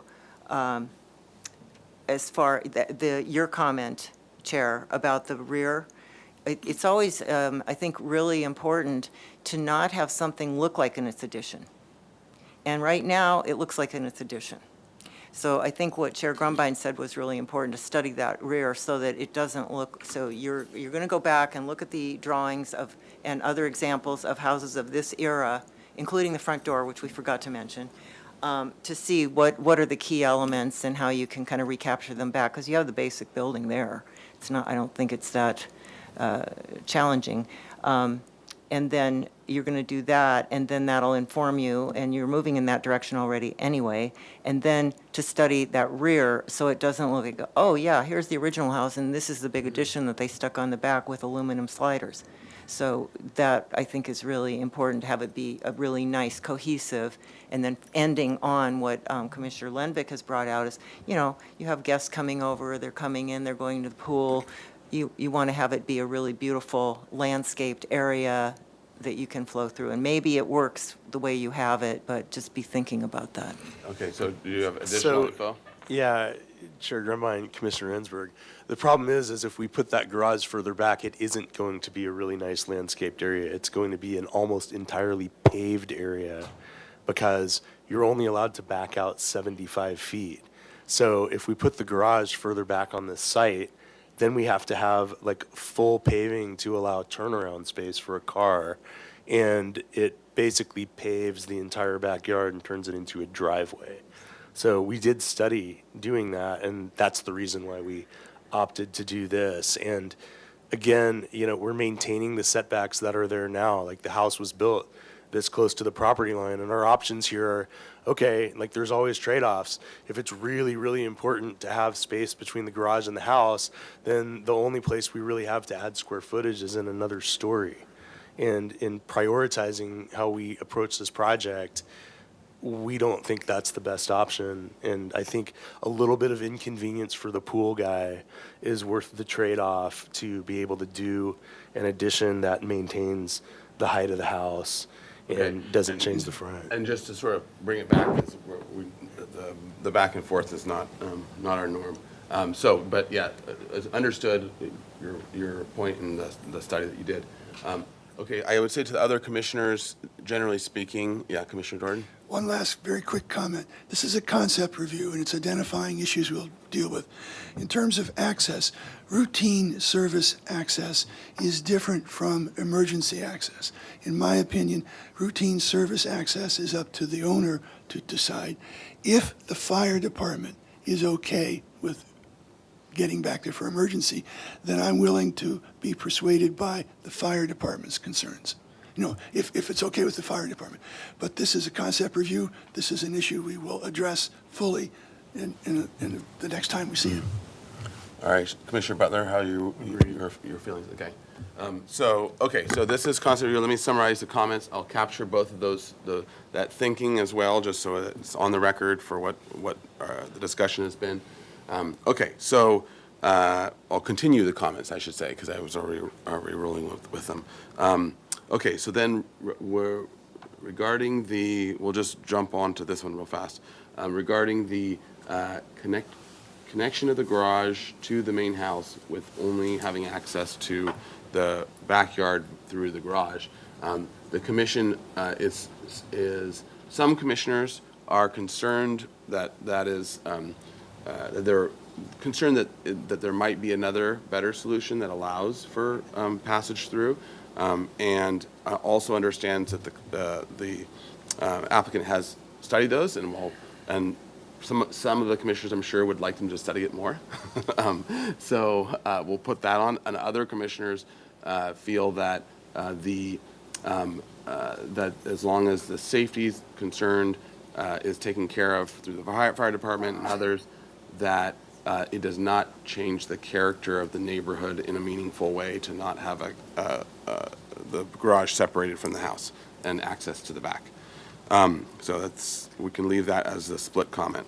Let's see, and then I don't know if had started the comment yet on the back elevation. So, okay. So to study the back elevation, and I think the Commissioner Ensberg comment is good, so that it, as an additional comment, so that it reads as a complete whole and does not look like it was an addition. So that's the sort of general notion. Okay, and then the front entrance, I don't think I touched on that, did I? Okay, the front entrance, to research more, see if you can find anything of what it was, or evidence of what it was, to restore it. Pardon my interruption, Mr. Yes. Chair. We did capture your comment on the front entrance. Okay, great. Then never mind. Okay, any other comments that we want to capture? Would we capture the doors and windows and muntins and appropriate? Okay, great. If you'd like, we can have the secretary go through Yeah, and read the. actually, why don't we do that? Why don't we get the summary and then we can see if we need to add anything else. Sure. Thank you, Chair Grumbine. Generally, I have that you thank the applicant for care of the historic resource and that the commission is supportive of the project and the direction it is going, and that you believe it's an improvement to the neighborhood. You believe the mass bulk and scale is appropriate. The general mode of doors and windows in general should have matching existing proportions and divisions as to what is original. The front is the most important for restoration of doors and windows. Prefer like-for-like materials, but will accept aluminum-clad windows, not vinyl. Review the original entrance and find what it, see if you can find what it was originally to try and match that. The parapet wall that's being added to match the existing parapet wall. Return with details for how the applicant is planning to match it. Let's see. You had a comment on drainage that I didn't get the complete comment on. And then to review the back elevation for asymmetry, review the arched openings and railings and walls above, and then you added onto it to read as a complete whole and that it doesn't look like an addition. And then I recorded the comment with the split feelings on the backyard Good. access. Okay, great. All right, any other additional? Chair Grumbine? Oh, tree, yes, yeah. I do think at the beginning of the motion, you mentioned that as the project is moving forward, it does look like the findings for the exceptions are supportable. Yes, okay, yep, and could we have that added as well? And then also another comment to add a tree I think it was northwest, did you say? Northwest corner, look at adding a tree there. And I think she mentioned the tile cap detail. Yeah, on to a match the parapet. tile cap detail and to come back with. And, yeah. I would also like how they've done the driveway with the ribbon. You know, I think yeah. that's right. And, Good point, so, yeah. and then are also supportive of the front door, we didn't really talk about it, but whatever, like a V-groove heavy wood or something, whatever you Appropriate. find for original when you do your research on that. Yeah. Pardon my interruption through the chair. Do you mind summarizing those comments? There was something about a tile cap detail and then Okay, a driveway ribbon and then the front door. If you Okay, could just so we'll go with make the tile those- cap detail, that's the parapet wall to match the existing tile cap look and to detail it in a way that it can. And so we can take a look at that detail as well. And then for the front door, to look at see if you can find what was existing and restore it, or something similarly appropriate. Or original. Yeah, original, yeah. And then what was the other comment? Driveway with The ribbon. driveway, that we are supportive of the design for the driveway with the center ribbon. And then we got the tree comment. Any other comments to add to that? All good? All right. Sounds good. All right, so would someone like to make a motion with those comments? Concept. I make a motion including those comments. Okay. For an indefinite continuance with those comments, I should say, yeah. Okay? Second. Commissioner Butler? All right. Under any other discussion? All right. Roll call vote, please. Thank you, Chair Grumbine. I'll begin with Commissioner Ensberg, Yes. Commissioner Lenvik, Yes. Commissioner McClure, Yes. Commissioner Butler, Yes. Commissioner Jordan, Yes. Commissioner Drury, Yes. and Chair Grumbine. Aye. Motion passes. Thank you. All right, thank you, guys. Thank you. All right. Okay, on to item 3. This is concept review, new item. We're half hour behind, so we'll keep charging here. I'm telling you, and there's no coffee. That might be the longest I've ever gone in the morning without coffee. Okay, item 3, new item concept review, 835 Alberta Avenue. This is listed on the Historic Resources Inventory, constructed in 1923 in the Craftsman style. Proposed 137 square foot first-story addition and 571 square foot second-story addition in the existing 905 square foot single-story residence. Approval from the staff hearing officer is required for an interior setback modification and an open yard modification. No final appealable action will take place at this meeting. Project compatibility findings and major alteration findings will be required for project design approval. All right, so with that, welcome. And if you would introduce yourselves for the record, and then we'll see staff comments, and then we'll come back to you for up to 15 minutes of Chair presentation. Grumdine, Yeah. sorry to interrupt. Kelly Sure. Broderson, a community development assigned planner on the project. And I do want to point out that the building on site was constructed in 1923 in Craftsman style, and it is listed on the Historic Resources Inventory. And this project did receive a concept review by this commission of several months ago now and received very positive comments. And the project, I don't know if you said this or not, is requesting a setback modification and an open yard modification. You were supportive at the original concept review. Great, okay. Good, and actually, maybe we can go to those minutes as well, and we'll read through those, and then we'll let you guys go from there. Pardon my interruption, Mr. Chair. I believe it was reviewed, the concept review was under a pre-case, so it'll take me just a moment to locate those minutes. And, Okay, no problem. And I'll we can bring those up. just have you kind of get rolling on the presentation. Then we can But just to circle keep in mind, you're not held to the comments that you make during a pre-application review. back. Yep, we aren't held to them, but we still like to know what we said. All right. Okay, so welcome if you would. Oh, here. My name is Jonathan Villegas with Dark Moon Building Design and Engineering, and I'm here with my client, the owner. So. My name is Dr. Dave Botsford. Welcome. All right, so you want to walk us through your project, and we'll get the comments, and it's always, even though there was just coming in for the one-time concept review, it's always still good to tell us if you were addressing certain comments of ours and how you answered them. Right. One of the major comments from last time was we did some alterations to the front facade on Alberta Street, and that was not reviewed very well. So we went back and we actually stepped the first-story addition so it does not interfere with the front facade at all, and kept the same front facade with the porch and also the windows with the architectural arch elements on the windows grills themselves.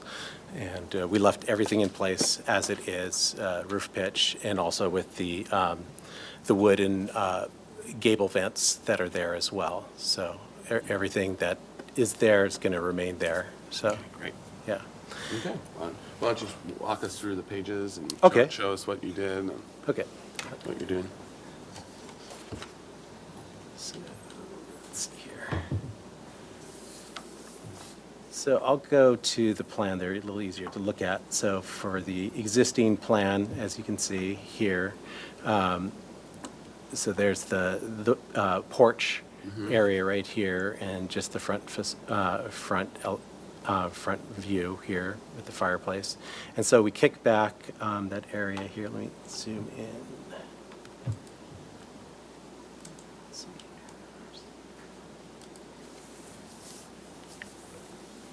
You could just press the plus, yeah. Oh, this one? Okay, yeah, sorry. Let's And then, then move over. Okay. Yeah, so this is the existing front elevation there, and then on our proposed, as you can see, the dark lines are the additional walls. So we step that back 2 feet, and so that way the front facade just remains as it is right now. And so the walls with the gray hatch patterns are all the existing walls to remain, and along with the windows and the chimney and so forth. Let's see here.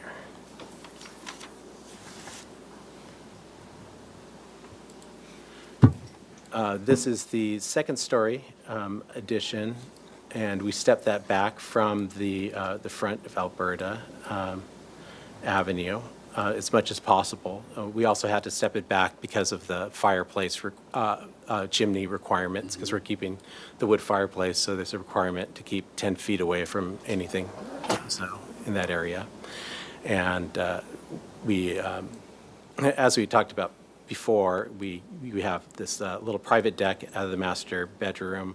One of the comments also on the master bedroom, we had a pair of French doors out here, and we're reducing it to just a one door with some side lights to make it a little bit more craftsman-y, so there.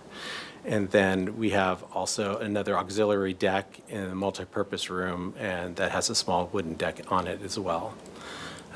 Keeping the same asphalt shingle throughout, so you don't have to worry about me changing it to a metal seam or something like that. And these are the existing elevations of what it looks like right now. So there's also a single car, if you can call it a car, single carriage garage there, and then the main house is right there. So from all elevations, and the top elevation on the left-hand side, that's the one that's seen from Alberta. So, and then this is the proposed elevation here. Some of the other comments was, actually, I didn't have any sort of gable vents on my second story on the front, and it was actually a nice comment that you guys said, why don't you kind of mimic that same gable vent, even though that area is going to be a vaulted ceiling, so you don't need a gable vent, but you know, we'll fake it in as well. Another one of the comments was to keep the window proportions the same. So if you look at like the window proportions on the existing house on the dual, so the dual pane, the double hung windows have a separation between them with some trim. So anytime we added a double window, we did that as well. So, and kept the same proportions. We couldn't keep some of the sizes the same just because of the roof pitches that are there, but we kept the same proportions and everything.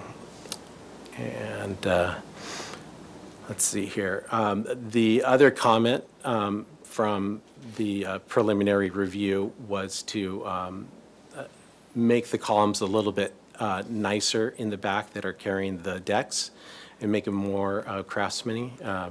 So did a little bit more research on that. And so as you can see, we have this protruded element that is also kind of encapsulating the wooden connections there. That's very craftsman-y, and with the 4 columns coming up through that area here. And so, and also I talked about earlier about we don't have a 2 French doors, but we do have the single French door with the side panels there. It's kind of a funky roof right here, but that's in order for us to maintain the solar access on the side. So there wasn't really any way that we could get around that. So, but that's the area where the stairs are coming up anyway, and it's facing the neighbor's property, so it won't be that visible. Let's see, oops.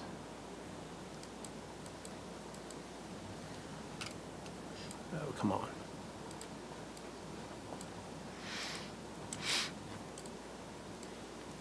Now it's going to. It's a pain.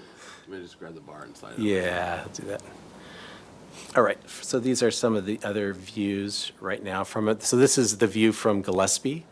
And one of the comments on here too was to make sure that our window proportions on the second floor mimic the window proportions that are existing on the first floor. And so we did that as well. As you see, the back deck, has the brick with the concrete cap on it, kind of mimicking what's going on in the front. So a little bit there. And then the small side deck off of the multi-purpose room, wanted to do a little different than that. So it's basically just it's more of a decorative column that's in that area. No. Here we go. There we go. No, okay. So didn't do the 4 columns, but we did a bigger, chunkier column with some detail at the top and the bottom there to kind of highlight that. But it's an auxiliary deck and not the main deck, so we didn't want to make it as nice as the other one. And also there's some circulation between that deck and the adjacent property that we wanted to make sure that we had as much space as possible to get around. So, let's see. Did you find the comments yet? Okay. Did I address them all, or? Okay. All right. Okay. Yeah. Let's do that, and then then this is because you've gone through most of it, sounds like, and then we can kind of see if there's anything missing. Sure. All right, so this is for our comments from their design, from their conceptual one-time design review. So the commission is supportive of the project and its sensitivity to the historic resource. The existing front facade on Alberta should remain as it is. Altering the front facade does not meet the Secretary of Interior standards and will not qualify the project for a secret exemption. And additions should be set back from the front facade in an appropriate craftsman manner. Study the porch supports and the rear elevation with a more craftsman-style solution, either through piers, posts, or cantilevering a balcony. Study using attic vents that are similar to the original or with a different pattern, but relatable to the original. Either match the proposed railing to the railing height in the back, or study another solution using historic precedents. Study the character of the windows to tie to the original and existing window alignments as much as possible. Restudy the French doors off the upstairs deck to be more craftsman style.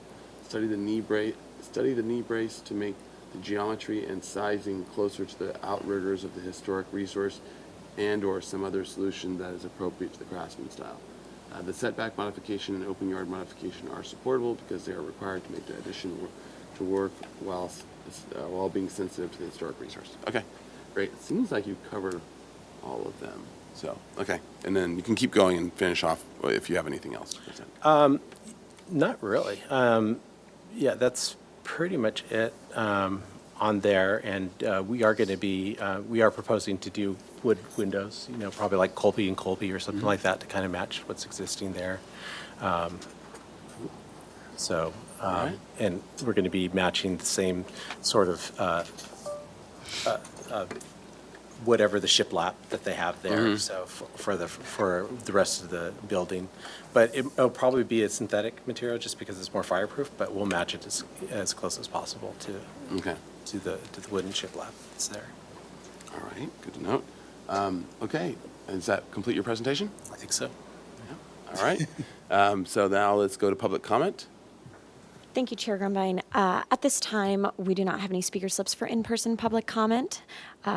Moving to virtual, we don't have any participants online, and we did not receive any written correspondence for this item. So I'm going to give it back to you. All right, great, thank you. All right, to the commission for questions. Commissioner McClure. Chair Grumbine, do you have a landscape plan? No, we do not. But at this time, we're really not doing any sort of But won't you landscaping. kind of trash everything in the construction zone? And I Right now, often it's see just a bunch of projects mulch. finish out that don't. Yeah. And then there's just nothing, there's no plan to do anything, and it just sits there. Oh, we're gonna make a plan, so we bought the house from a flipper. He did the yard aesthetically nicely, but in my opinion, not very functional. He put cheap bark mulch under, there's like black, it's almost like plastic. I can't believe it's even technically correct, but I didn't do it.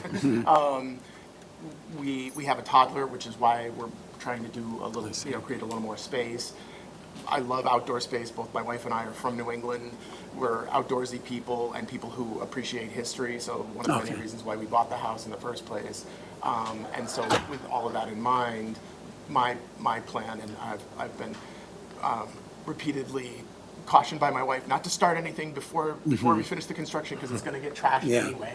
So, but yes, to answer your question, I mean, we don't have a specific plan yet because obviously we want to see, the final, like how everything looks, and then, but yeah, definitely our neighbor happens to be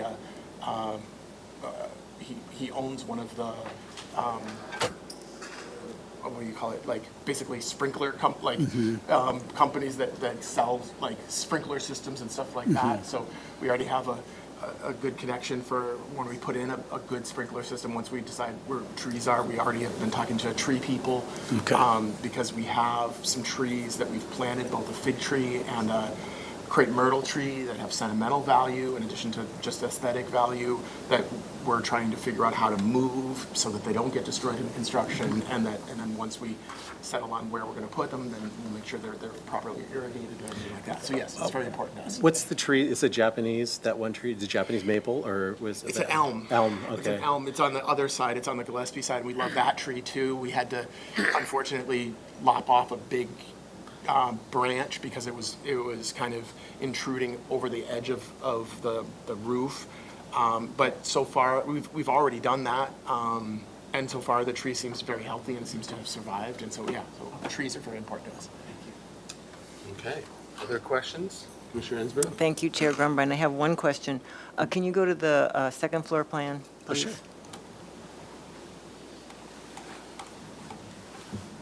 Just a very simple. Oh, yeah. The French door, the two French doors that you changed out, and now you have two lights and a single. What is the width of that door? That one is a 3.0 door, and I believe the side lights are 18 on there, but I'd have to verify that. That's all. Thank you. Mr. Chair, Yes, Commissioner Drury. this may be an architectural anomaly, but it seems to me that the space between the outside windows and the wall on the elevations seem a little narrow, and maybe that's just... Whereabouts? Well, so let's show Oh, yeah, so you probably, maybe just the drawing in terms of... The elevation? The graphics.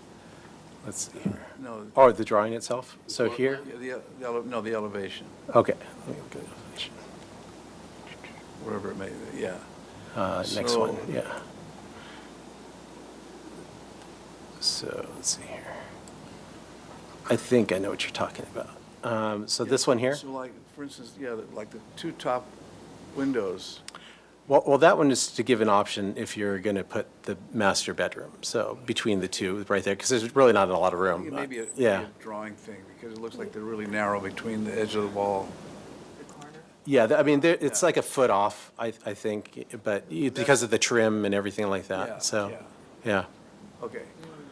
And then on the kitchen side, we wanted to have the hood between the two right there, so that's kind of how they're matching, like as far as the So you're distance saying that in from, the Final product, there'll be a... there'll be some reveal, yeah. Okay, Yeah. thank you. And I guess I'll follow up with that question. Can you get a couple more inches? Can you squeeze it a little bit to that point, away from the corner, basically, to give yourself just a little more Space. meat, yeah, of the siding or whatever. Yeah, we could move them in a little bit here. Maybe use a narrower window there. Well, then the proportions, that was the only thing about the last time. I think I did have a narrower window before, but we were trying to keep the same proportions. We might be able to cheat one. Yeah, okay. Could he go to those elevations that we're just looking at? Sure.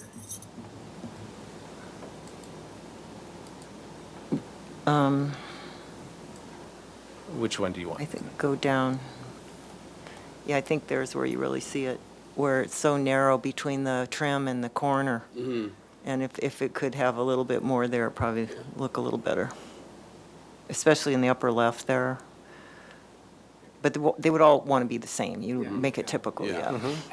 I think, well, and I don't want to speak for my designer, but, and one of the things that you all mentioned and that we obviously, so the farthest back bottom window, that was, I think, an unpermitted adjustment because it looked like they closed in a porch. Like when we bought the house, the electric meter was inside the house. we had to pay the electrician. We had to rewire because it still had knob and tube. We had to rewire the whole house and have him physically move the meter outside and then rewire it. So I think basically, so that's why that last window was kind of not consistent in terms of spacing and location. with the other windows. But again, that was something that happened before we owned it. So I think Jonathan was trying to just make it symmetrical so it matched all around. But I'm totally, I mean, if you guys would prefer it be more central, actually, I'd prefer that too, because I think both externally it would look nicer and internally it would provide greater light to the rest of the room, too. So Maybe yeah, just a question of 6 inches. sure. Yeah. And while we're here, can you confirm the windows that are on either side of the fireplace? Yeah, Those are existing. Those are existing Yeah, yeah, and yeah, to those are- remain, yeah. Yeah, Those okay. are great. Those are beautiful. Yeah, okay. We really, really like those. Okay, Yeah, they're really- thank you. I had a question. Can you go to the other elevation that the proposed is opposite this? Yeah, the long elevation. That one, or the one? The long one that's, yeah. Let's see here, whoops.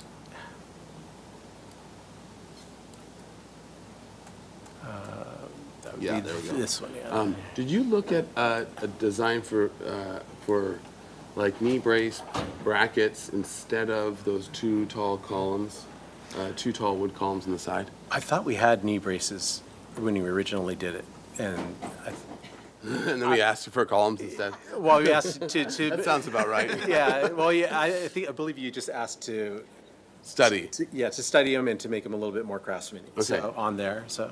So I guess to turn it into a question, would you be up for studying it again and and looking at actually brackets? Because when you're looking at that, the depth of that balcony, it's only like, I don't know, 18 inches, 2 feet. It's a very shallow balcony. So it seems like the columns are overkill. And that it might just be a move of a bracket off the wall that's holding that balcony. Oh, I see, You know what I off mean? the wall. Yeah. Yeah. Go to the floor plan, because on one side it projects just a very little bit, but then it goes back somehow. Yeah. So Let's look at the floor plan there. go to the floor plan, but yeah, I had the same thought. Yeah. If there was a way they could cantilever and then maybe just do a brace on one side and do a cantilever, but it looks just like, oh, what is this over here? Did this used to be something else? Oh, I see. It goes Yeah, like that. see. How deep does it go total? Well, on the 4.8, so a little bit less than Okay. 5 feet. So I'm a structural engineer too. Yeah. It's really hard to make those balconies work, with the bracing with earthquake loads. So you almost have to make a total rigid element there that's all out of steel, and to make it work. Had to do a remake of a historic house that was a Peterson house, or I think it's Pickett House, and they had those big, like this wooden, nice carved columns that were having the deck.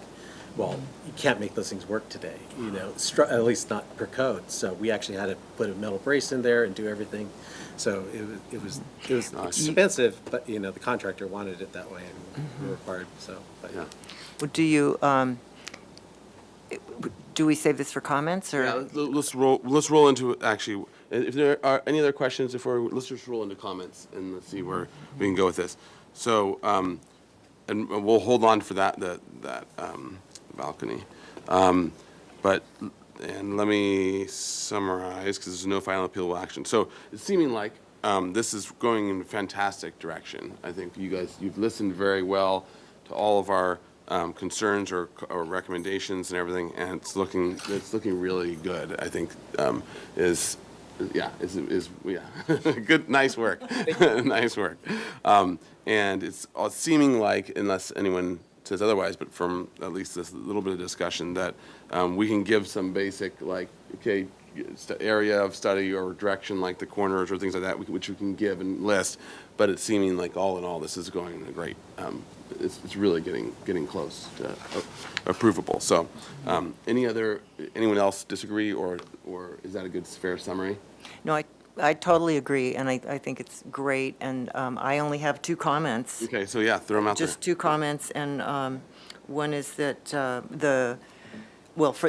one is that, and I think it would be either better to just have one column where you need it on that one corner, or maybe see if you can pull the deck and make it a little bit smaller and maybe make it work structurally with a brace. But the 2, I don't think works. I think one, and then eliminate the other one. That's my comment on that, but you can study it and see. I just think it looks awkward with the 2.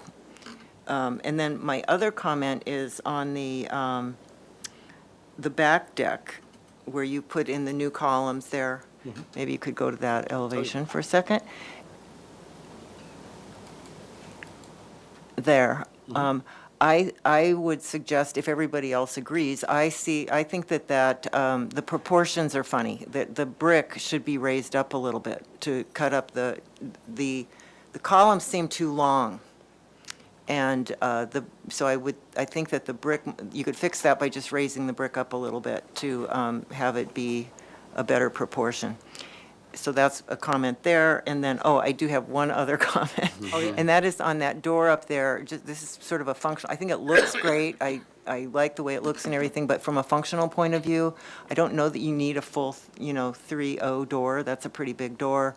And unless you're taking big furniture or something, you could shrink it down a little bit, and it would make your room work better when you're trying to open that door and you've got Maybe the bed a there. 32 or something. Yeah, there. something like that. Let me see what it is.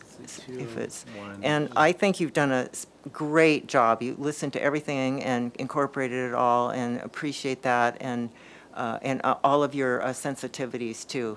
Oh, thank you. So, great job. Thank you. Let's see, 201. Let's find it here. 201. Yeah, that is a 3.0. So we could definitely reduce that. Do you know what I'm saying? Yeah, Just yeah. make it a little smaller, and it's Sure. a little bit more, for a bedroom. You don't need that big. All right. Any other comments to add to the list? Otherwise, I'll summarize, and we can always add one if anyone wants to as well. But all right. Okay. So let's summarize the comments. So, give the comments as well. So first, we want to thank the owner and the applicant for doing a wonderful job with this design, for listening to our comments and integrating them very well, and studying the areas that we asked you to study and coming up with a very good solution. So we thank you for your great attention and your work on this. And it's a very important structural resource, so thank you. The additional areas to study would be to study or to move the windows near the corners away from the corner walls, including the back. What was it? How would we define that? On the let's call it the elevation. On the Let's see, that would be this, not this the one. long one, Yeah, long elevation. This one right here. Yeah. So on the Gillespie side, so, or yeah, the southwest. southwest, yeah. On the southwest side elevation, the windows at the that are close to the corners to give more sighting distance to move the windows inward towards the house, But to not inner to- portions of the Oh, house. sorry, not to include the windows on either side of the chimney. Yes, and they're not including the one, yeah. Yeah. Not including the small windows on either side of the chimney. To study, and we'll say for the, actually, could we go to the other elevation, the other long elevation, so I get the name of it? So for the northeast elevation, to study the balcony solution of not having two tall wood columns, to study, if possible, a slightly smaller balcony with a knee brace that could work structurally, or a single column support with another solution on the other side for the small support. And then if we can go to the back elevation. Can I ask just a completely amateur question? Yeah. And I don't know, is this for you all or for Jonathan or both?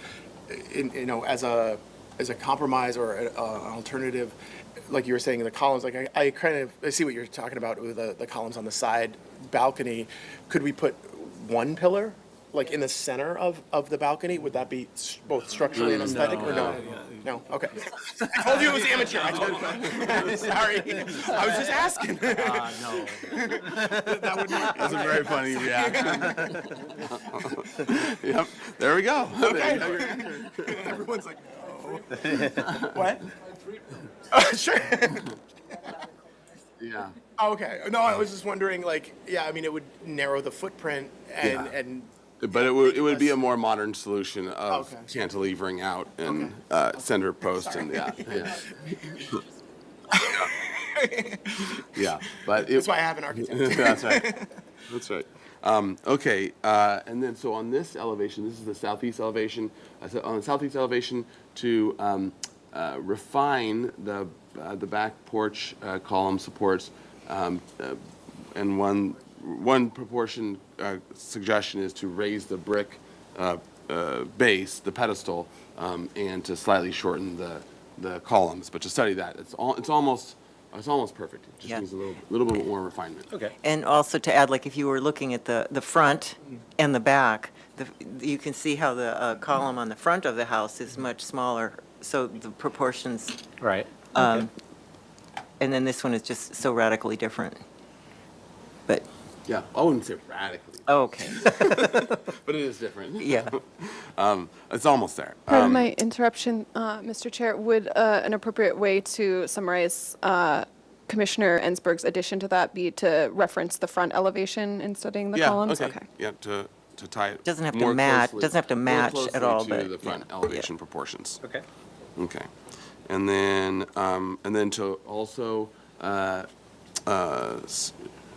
don't want to say shrink, reduces the width of the upper master bedroom door, reduce the width from 3 foot to something reasonable. 32 inches or Yeah. something. I just want to have it big enough so you can get some furniture out there or something. Because if it's too small, then they have to lift it over for the side, so. Yeah. Which, No, that makes sense.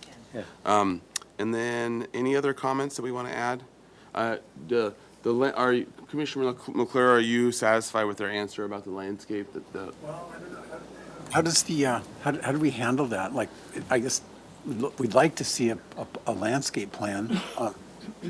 Yeah, we'd like to, but we don't necessarily always require it. But it is, and technically, it's not something that, I mean, it's something that most of those things would be things they could do without permit. But it's also a historic thing, so it might, it might be good to have some, advanced advice from the commission on, on wherever you're going, your major moves of where you're going with your trees or your other things. And so. Yeah, trees and woody shrubs would be kind of the main. They'll be coming back here anyway. Yeah, so that'll be, maybe we say that we could say that's a requirement, or we could say that that's a suggestion to come back with at least a concept plan for the major trees and woody shrubs, or, Okay. does that Yeah, sound good? yeah, I think so. Okay. Like All right, just so we come would up like with to a see, preliminary landscape yeah, plans? we'd like to see Out the of fairness for everyone else who's come yeah, through because here. that's a fairly regularly typical requirement for it. When we know that things are going to get torn up or moved, that it's part of the considerations. And it's, yeah. And pardon my interruption, Mr. Chair. If you could just make a comment on the aesthetic appropriateness of the modifications. Oh, yes. Okay, so and I think in general, we find that they are, all the modifications are supportable and aesthetically appropriate. Yeah. So I guess tack on that, and then also tack on the one to come back with a landscape plan that at least addresses the trees and woody shrubs. Okay. Any other, what's that? Okay. Any other comments to add? Otherwise, I'd look for a motion to continue indefinitely with those comments. And pardon my interruption, Mr. Chair, if the motion, if you feel like it's ready for the staff hearing officer, if you could Oh, continue yes. to the staff hearing officer. Yeah, and so I guess another comment would be that we feel it's ready for the staff hearing officer and are supportive of those modifications. And that it will help with the continued care of the historic resource. Just a procedural question as we try to make our process as quick and streamlined and not, as much as we enjoy. Is there, is there a way that we can move it along quicker? Is there, I feel like they've addressed Pardon my everything that we've. interruption. Through the chair to Commissioner Ensberg, it cannot be heard for project design approval today. So you could you could add a comment that you feel the project is ready for project design approval. But we can't grant. Yeah, yeah. Or, So- and if you feel like it's really ready, you could continue it to return to consent instead of full commission. No, What's that? no. Yeah, I think that there's it'll probably be a very easy review on the next one, but there are a few, like the balcony, there's going to be a few outstanding pieces that I think would probably make sense to come back here. And if they have enough, it might come back here for project design approval and final. Because I think with some It's head- details, it's you might headed be in that right there. direction for sure. So, Yeah, I would support that and. Okay, for them to, for a staff hearing officer, and if the plans are ready, for them to come back for project design approval and final. Yes. Mr. Chair, is there a motion to be made? You can make that motion. I'll make that motion. Continue to the staff hearing officer with those comments? Yes. Okay. And what you just said, Yeah, and that is with the And what she additional said. comment that we see is. well, that you all said. Yeah, that is, we think it's, with the additional drawings needed, it will be ready for project design approval and final, Yes. at least for review. I'll second that. Okay, great. Commissioner Drury and Commissioner Ensworth, thank you. We have a motion and a second under discussion. Any more discussion? All right, can we have a roll call vote? Thank you, Chair Grumbine. I'll begin with Commissioner McClure. Yes. Commissioner Butler, Yes? Commissioner Jordan, Yes, Commissioner Drury, Yes. Commissioner Ensberg, Yes. Commissioner Lenvik, Yes. and Chair Grumbine. Aye. Motion passes. Thank you. Great, thank you. All right, thank you. Very well done. Nice job, thank you. All right, we are on to the final item. We're a little over 20 minutes behind, but we can do it. And so this is item 4 for final approval, 3237 State Street. This is designated structure of merit, designed in 1953 by architects Reisner and Urbane. Proposal for conversion of the existing 14,400 square foot building to a new community health clinic on a 2.5 acre site located in the southeast corner of State Street and Las Positas Road. Proposal includes demolition of 900 square foot of building, construction of 9,700 square foot two-story addition, 103 parking spaces, solar panel carports, landscape, replacement of original windows, and public improvements. The project was designated a community benefit project by the City Council. The HLC accepted the Historic Structures Sites Report, Phase 1, on November 9th, 2022, and Phase 2 accepted on July 11th, 2023. Project received development plan approval by the Planning Commission on general plan amendment and specific plan approval by the City Council.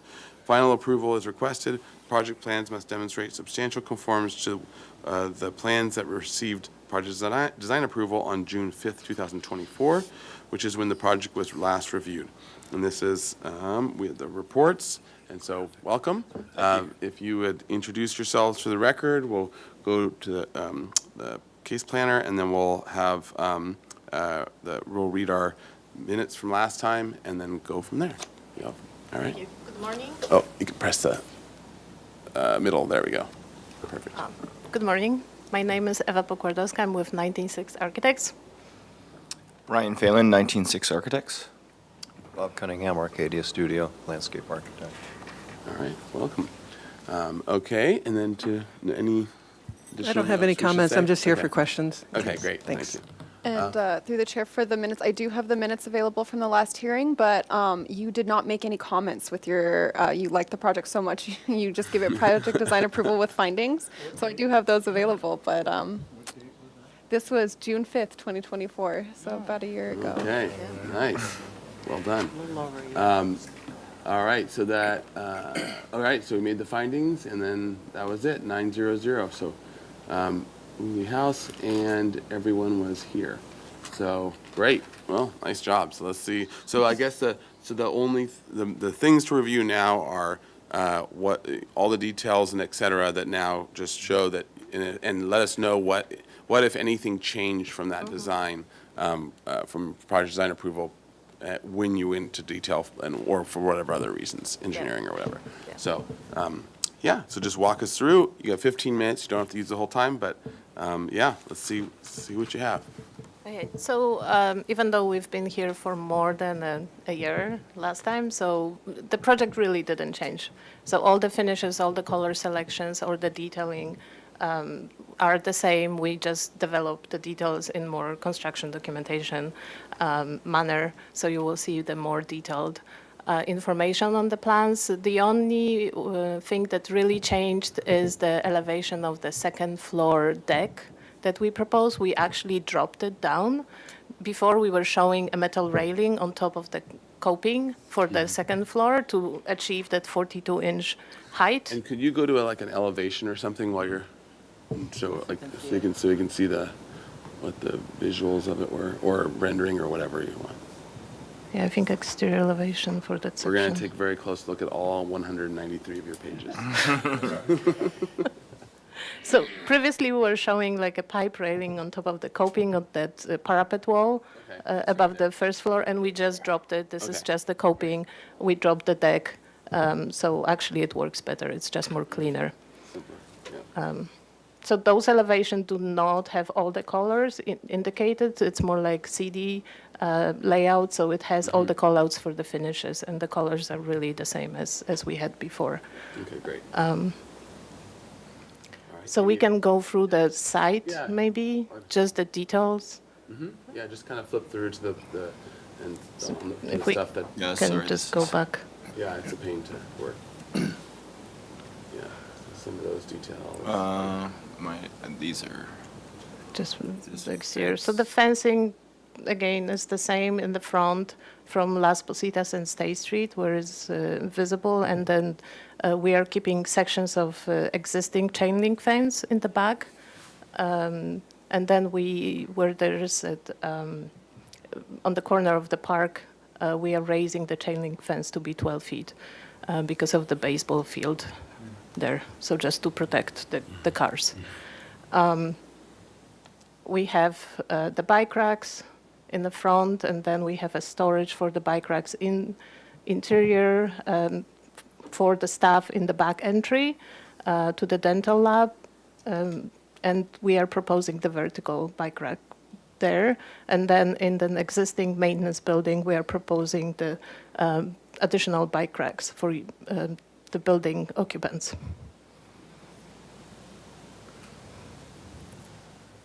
Those are the shade canopies, trellis, in front of the entry to the medical wing that we looked at last time. So nothing has changed here. We are proposing the aluminum buttons on the steel structure. And then the same elements for all the other shades trellis structures throughout the site. So it's one for the waiting area in front of the medical wing, and then one in front of the dental wing. And this is the detail for the weaved fencing around the the outdoor patio for staff, as well as generator enclosure, which is in the back. Yeah, and this is a PV solar canopy. So my first crack at it, but should be very cool when it's done. So it's actually the glazing that has the solar canopy, solar PVs in it. We're proposing the same button look for the connection throughout the existing building in the back and the front one. So that's the kind of connection between those, the breezeway. I think that takes us through the site details. Yeah. And then we can go through the building details that we developed for all the eyebrows above the windows.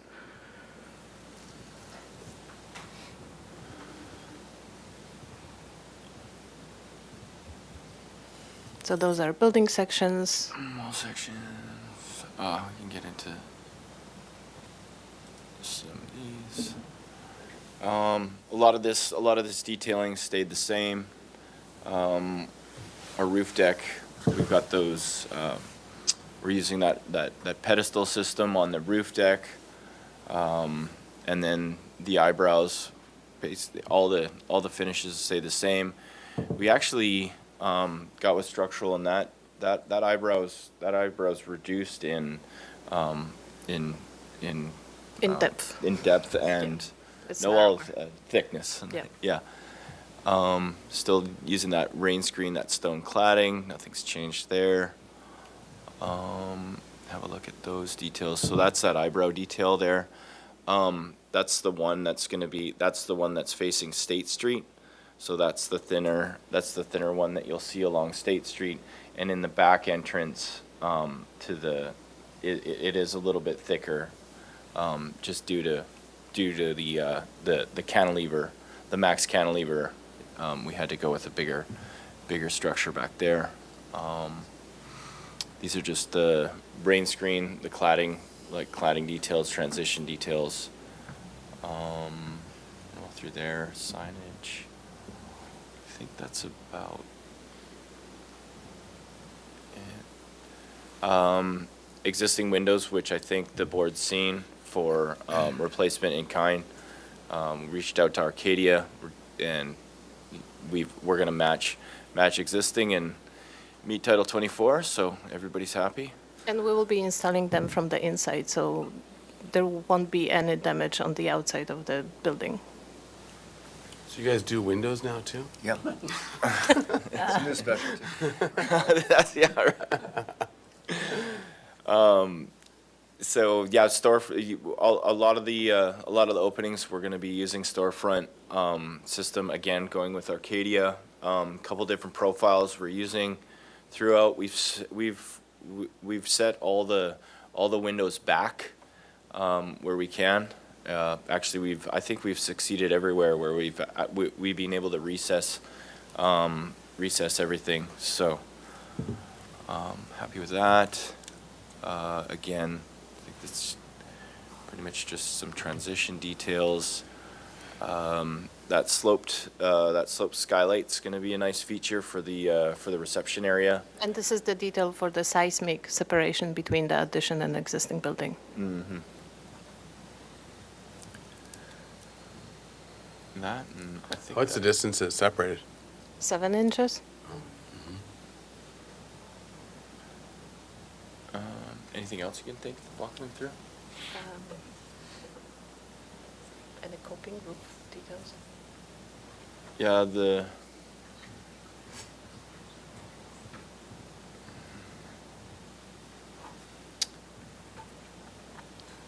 Yeah, our typical coping is just the metal cap painted to go away, more or less. The mechanical screen is that bronze. Yeah, it's right here. We've set that screen inset of the parapet for waterproofing and for we were going back and forth about mounting it to the top of the parapet. We think waterproofing will be a lot better the way we've done it there. Some of the soffits on the second floor, stucco to metal panel transitions. Here's kind of our typical parapet cap. Yeah.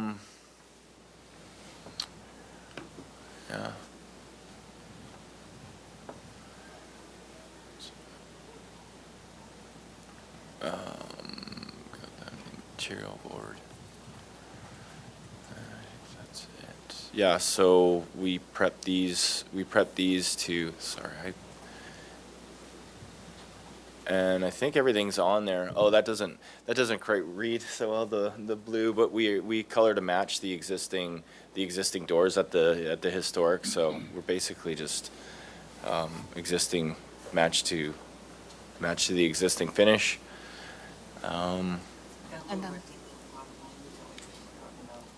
That's this guy down here. The blue is Yeah. it's a new color. It's not matching. So the colors are not matching existing colors. We picked the new color palette for the building. Paint, yeah, paint blob. And were these the Oh, there. colors that we saw last Yes. time? Okay. Yes, the colors So haven't we've seen all changed. the colors and materials before. Mm-hmm. Yes. And then we just added light fixtures that we selected. So those are the light fixtures. The pole light will be in bronze finish. We have catches for those. And then we are trying to keep that warm color for all those light fixtures so that even the downlight will be a warm pewter color to just go better with the finishes. And what's the Kelvin temperature for the Or do you have that spec'd for your lights? 3,000. Okay. All right. Yeah, and just wrapping it up, that's the trash enclosure, which is actually going to be quite nice. It's one of the first buildings that you're actually going to see in the entrance. So we did consider an effort to make this an attractive enclosure. CMU block, and then we got some CMU block to, I think it's 7 feet, and then wire mesh above. And then we've got these metal infill panels in this,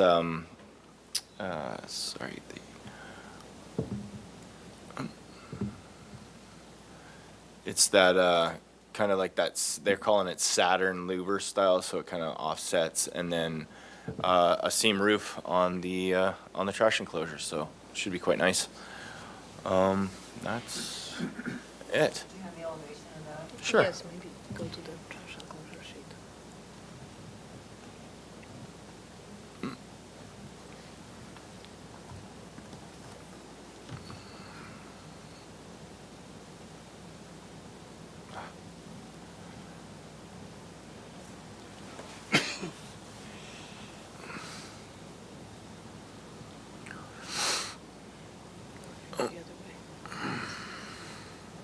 Sorry, everybody. It's okay, it's a beast of a set.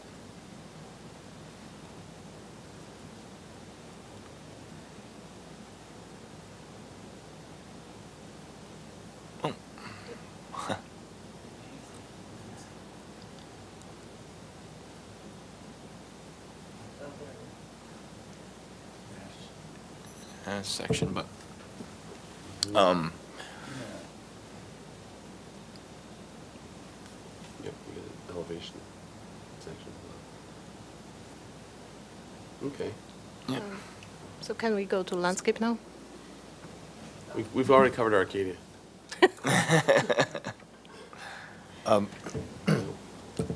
Nothing has changed since the last time you saw this. I have a question regarding that. On the main entry parking lot, the north parking lot, there are no trees in the island planters in the middle there, and I don't recall that was originally that way. Those are covered with solar Canopies. canopy. So no trees. Really? You get shade one way or the other. Solar canopy, huh?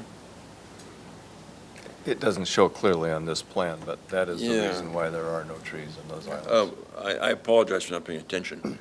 Could you show me the detail and elevation of the solar canopy? we don't have the detail right now. It's a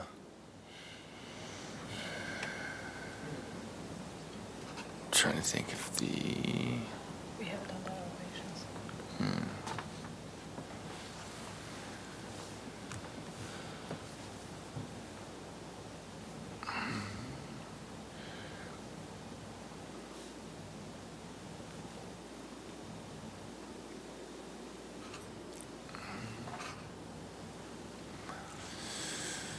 I realize we probably have no architectural. Yeah, control. we have no jurisdiction over it, so, but. It'd be interesting to see what's being proposed there, though. Yeah, yeah. Yeah.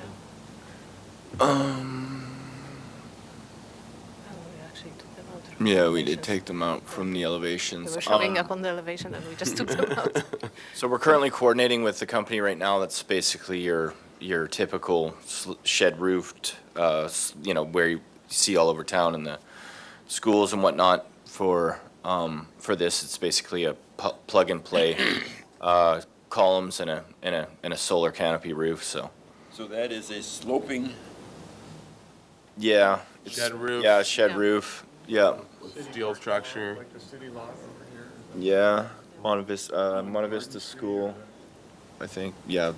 And are there two of them, one on either end? Or two in front of it? Sure. That's gonna be, Just go to the side. And pardon my interruption, Mr. Chair. We seem to have kind of dissolved from the presentation into questions. So at some point, will you open public comment? Yes, we will need to go to public comment. Yeah, why don't we actually, let's keep on track. Let's just finish off the presentation, if there is anything else, and then we'll come back for comments or questions or whatever. All right, so any more before you, presentation-wise? Okay. No. All right, so let's open public comment. There's no one in the room, so. Thank you, Chair Grumbine. Yes, no one is with us, and no one is with us online, and we didn't receive any written correspondence for this item. So We're that exciting. back to you guys. All right, so then back to the commission, and we'll continue with our questions. So, Yeah, go ahead. Mr. Chair? Oh, well, let's stick on what Commissioner Lenvick was asking about real fast, and then we'll go on to you. I don't have that kind of question. So,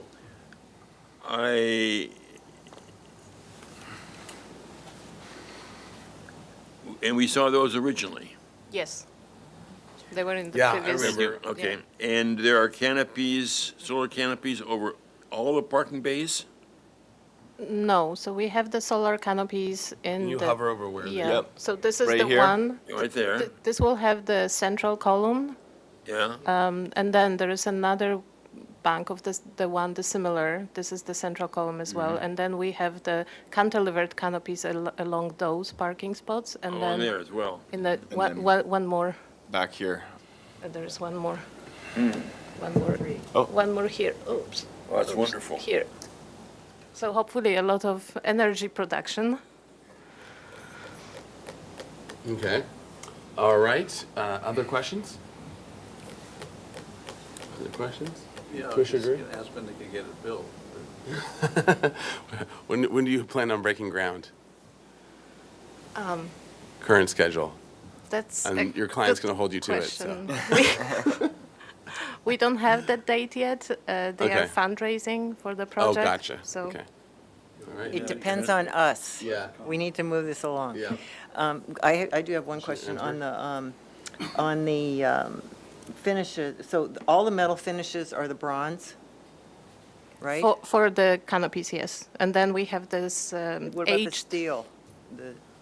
The steel will have a little bit darker color, but if we can go to those canopies, we have those in color. You want the material board? Sure. Or were you going to Or the just curved? to the view, one? yeah, go to the view. They kind of show, there's lighter, so the aluminum buttons, we have a little bit lighter brown guy? color, yes. And then the columns are just darker brown, Those are the two tones. yes. And this, of course, doesn't, it's a computer, so is it, And then, so where is that? Where are those colors in your color swatch, or did we review them? Finish board. We have them and then colored wait, on wait the before finish you board. move that. So that upper right picture, so there's the top of the parapet there that's sort of a mocha color, it looks like, and then the steel is darker. Yes. So, and then you were just saying on this semicircular canopy, the posts are one color and then the canopy is a different color? And the buttons are different color, Yeah. yes. So, okay. So can we go to your color board then, and Yeah. you could just point those out?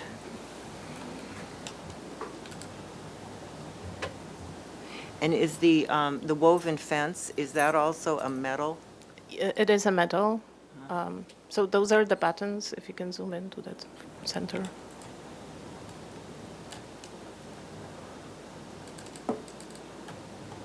Take the blue out.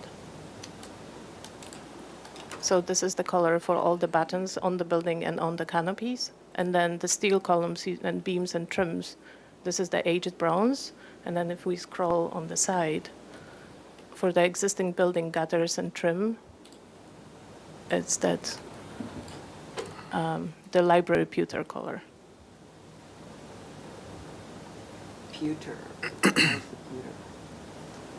There's, the body is the lightest color, the body of the building. And then we have these three circular colors. Which one, is that center one, is that the mocha? That's the, yes, That's that's the that mocha mocha. that on Yeah. the trim.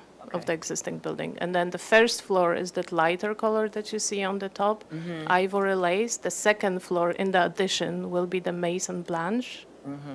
The And next, then the next one. The Point to it. trims and the gutters will be the library pewter color on the existing building.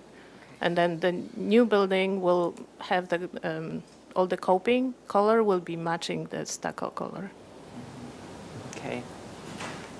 Okay. Okay, and then the bike racks, they look like they were stainless steel? Is that what they are? Or are they also a color, like bronze? When we were don't looking know. at the, Yeah. we had this one, and then there was the half circle one. Yeah, and we would prefer the bronze, not the stainless Okay, steel. so that was just a cut sheet? Yeah. Okay. So they're bronze. Okay. All right. That's it, Any other thanks. questions? All right, how's everyone feeling? Good. It's a good project. I'm concerned that I missed these canopies before, and which leads to a lack of trees in the parking areas. And if we didn't have these canopies, we would have had trees in these peninsula planters, and the parking lot would have had that, nice feel to it. And now we don't have that on some great reaches of asphalt and canopy.